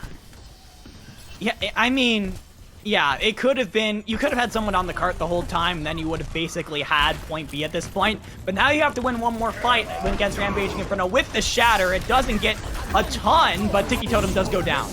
They slow them down. Sound Barrier keeps up Hybrid, who was hit with the anti, and the hack slowing down Primo Dragon, not even going to be able to use that Primal Rage or get too much value off that Nano. It seems to not be enough, though, as Solar Flare just start walking in, ignoring basically any factor of this game. Hybrid's all alone in that front line, eventually gets that bomb as a peel, 1v1ing this break. They managed to just barely win it out, but look at that, you're going to get meleeed by the Zarya, stuck inside this small room. It was a trap. You've been baited as they now move in, and you just move out. The rest of the team aren't going to be able to do much. They do have this EMP with no ult to kind of set this up, or a tank line to help. They're more going to be preparing to how to reactively play with this. Now setting up, they're now jumping in, pop it. The moment the Reiner comes in and gets slept, immediately woken up, builds up that Death Blossom just to make sure that everybody's dead. Either way, that was unnecessary ability, and it's going to hurt them in the future, but they hold for now. They do hold for now. While you don't have very many ultimates right now, Solar Flare are kind of depleted as well. The High Noon and the Pulse Bomb can do damage. So probably the two lesser impactful ultimates on Solar Flare's roster right now. So if Rampaging Inferno can hold on for long enough for Hybrid to get potentially a good shatter off, this could very easily snowball into a second point hold for Rampaging Inferno. But you have to get past this fight first. This is a big thing. Oh my! And 5-man What a shatter! Hybrid! What? Landing down! My goodness, Hybrid is not ready to lose this title of being one of the best rookie main tanks, being able to hit that beautiful shatter. That's what they needed. They need time to build up their ults. They need time to build up their ults. They didn't get it, though. That fight went so fast that you're still in the exact same situation, but worse, because you don't have Shatter, and now Solar Flare have Nano Boost to add to their repertoire. Yep, they're really just relying on using that Nano to try to get as much as they can. Dipcon needs to live, so they have to beat, but that is a almost C9! Just barely being able to hit it. That Pulse Bomb is looking to combo with the grab, but Tank gets absolutely punished for trying to play the game. Now with this move going on to the Reaper, the Sound Barrier is going to keep them up. Pyro gets hacked, so they have to try to retreat with their own legs. But being in this last second fight, they are dying. Jane Wall gets taken out. Skylar, though, headshot it. Not going to be able to do much. The rest of the team on Solar Flare are still going to be alive. They can try to back half this, but it's no longer in their favor as the rest of the team are gone. The moment that they even try to touch that point, it gets contested. The Reaper is there. The Reinhardt being able to push forward. Hybrid eventually goes down, but the bomb is inside that bubble and eventually breaks it. Manages to take out Pyro with it. The Tracer being the last one on this point, besides from the Wrecking Ball trying to make anything happen. They're not really going to be able to get much as they slowly fall down, not only to tip, but to that EMP, which somehow misses a little bit because of payload LOS. And look at this. This is a win condition set. Solar Flare could not finish out on that second point. They had so many opportunities to do so, but Rampaging Inferno, they hold strong when they need to the most, and now it all comes down to their attack.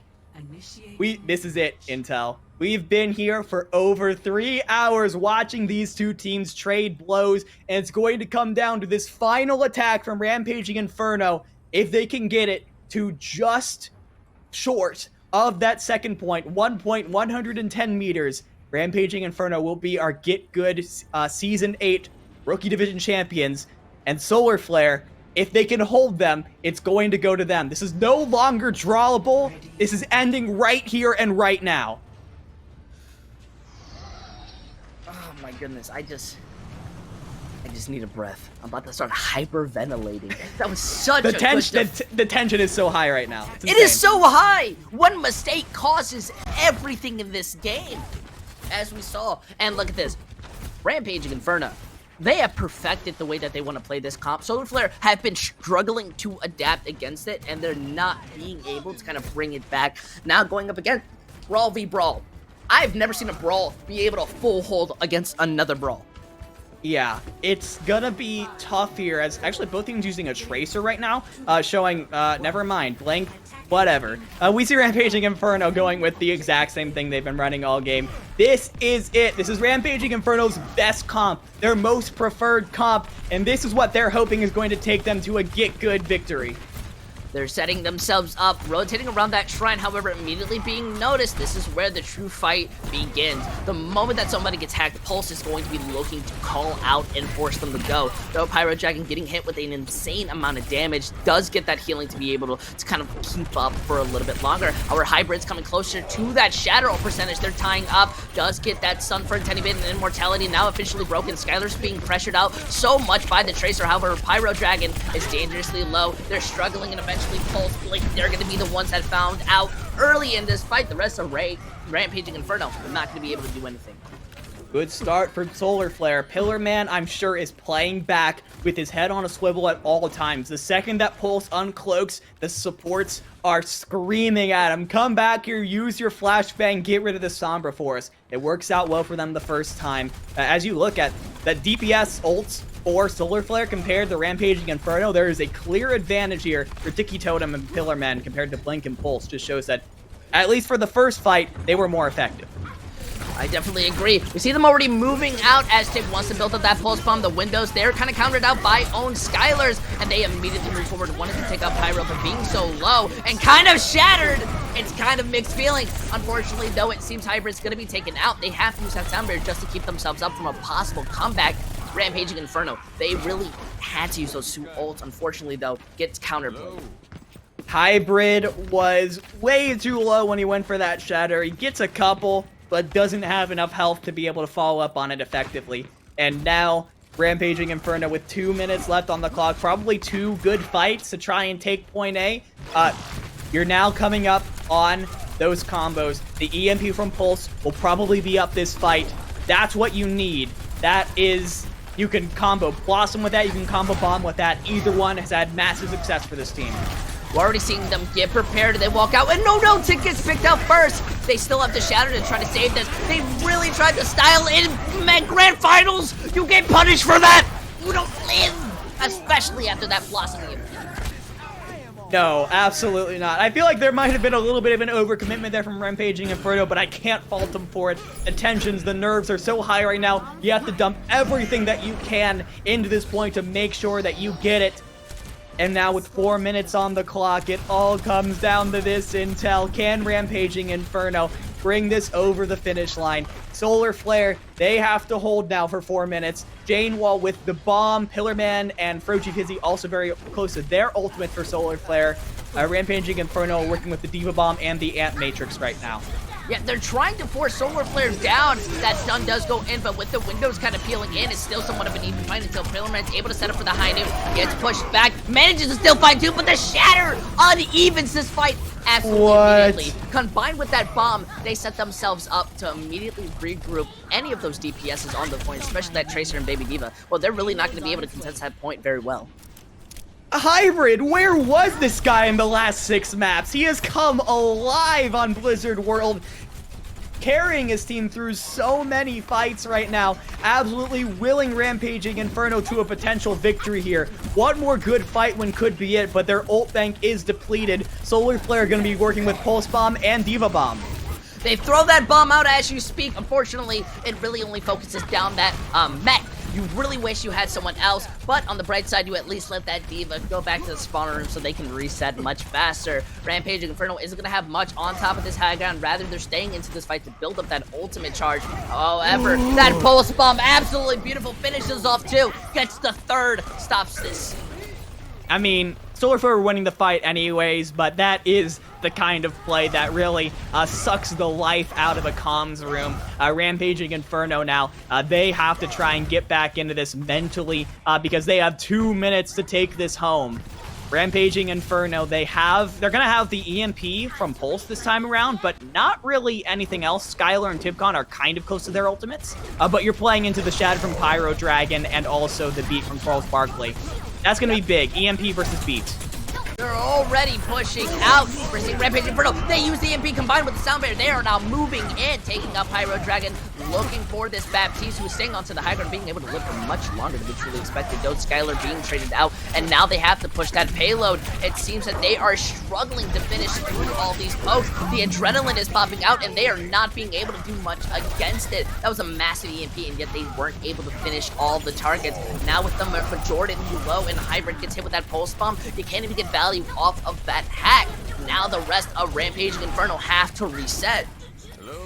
And now Pulse, that EMP doesn't get the value that they were looking for, and this is what we were talking about for Rampaging Inferno. The Sombra has gotten so much value for them, but they are overly reliant on it. They have trouble finding ways to win fights without getting values from the hacks and the EMPs, and that might bite them here, as I don't know if they're gonna get another one. That bomb's on top of the high ground, looking to peel them out. It seems they get punished for it. However, the Death Blossoms there in the middle of the manages to get that 3K.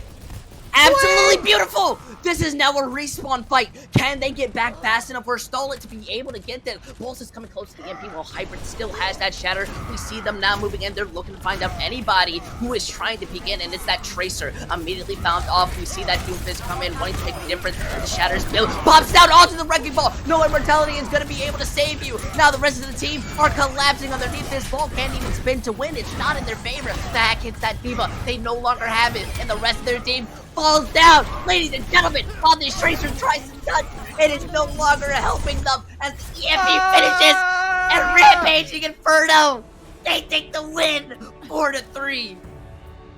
And it is Blink! At the very end, we said Pulse's name so many times in this matchup.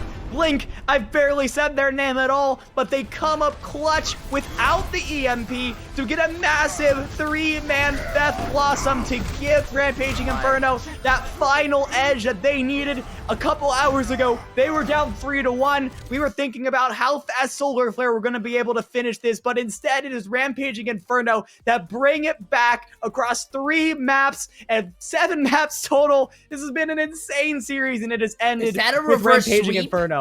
It's not a reverse sweep. It's not a reverse sweep. I think Solar Flare.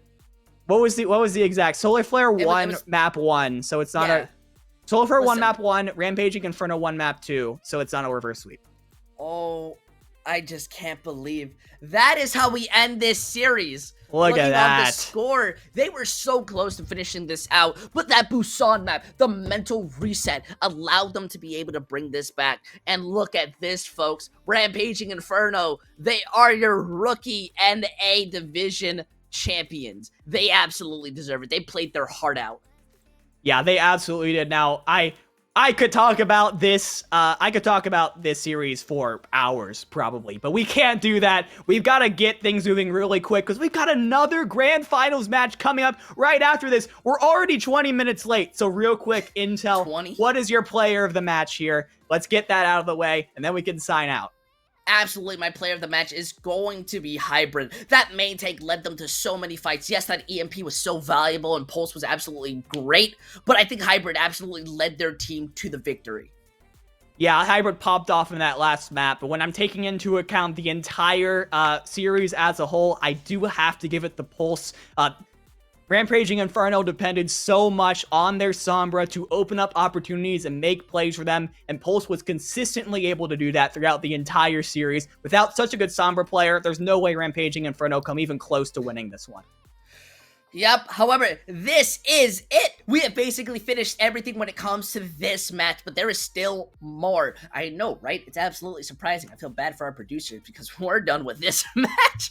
Either way, we want to give absolute love to everybody tuning in and to the players, teams, coaches, everybody that was watching out. If you're interested in being dividing, our tags are down below. You can also go check on the GitGud Twitter who worked on this match, who are the amazing producers showing you every single scene, every every opportunity. Make sure you check them out. Hit that heart if you like GitGud, hit that bell. But either way, we'll see you next time on NA because we'll be back later on in the day with another GitGud match. See you in a minute.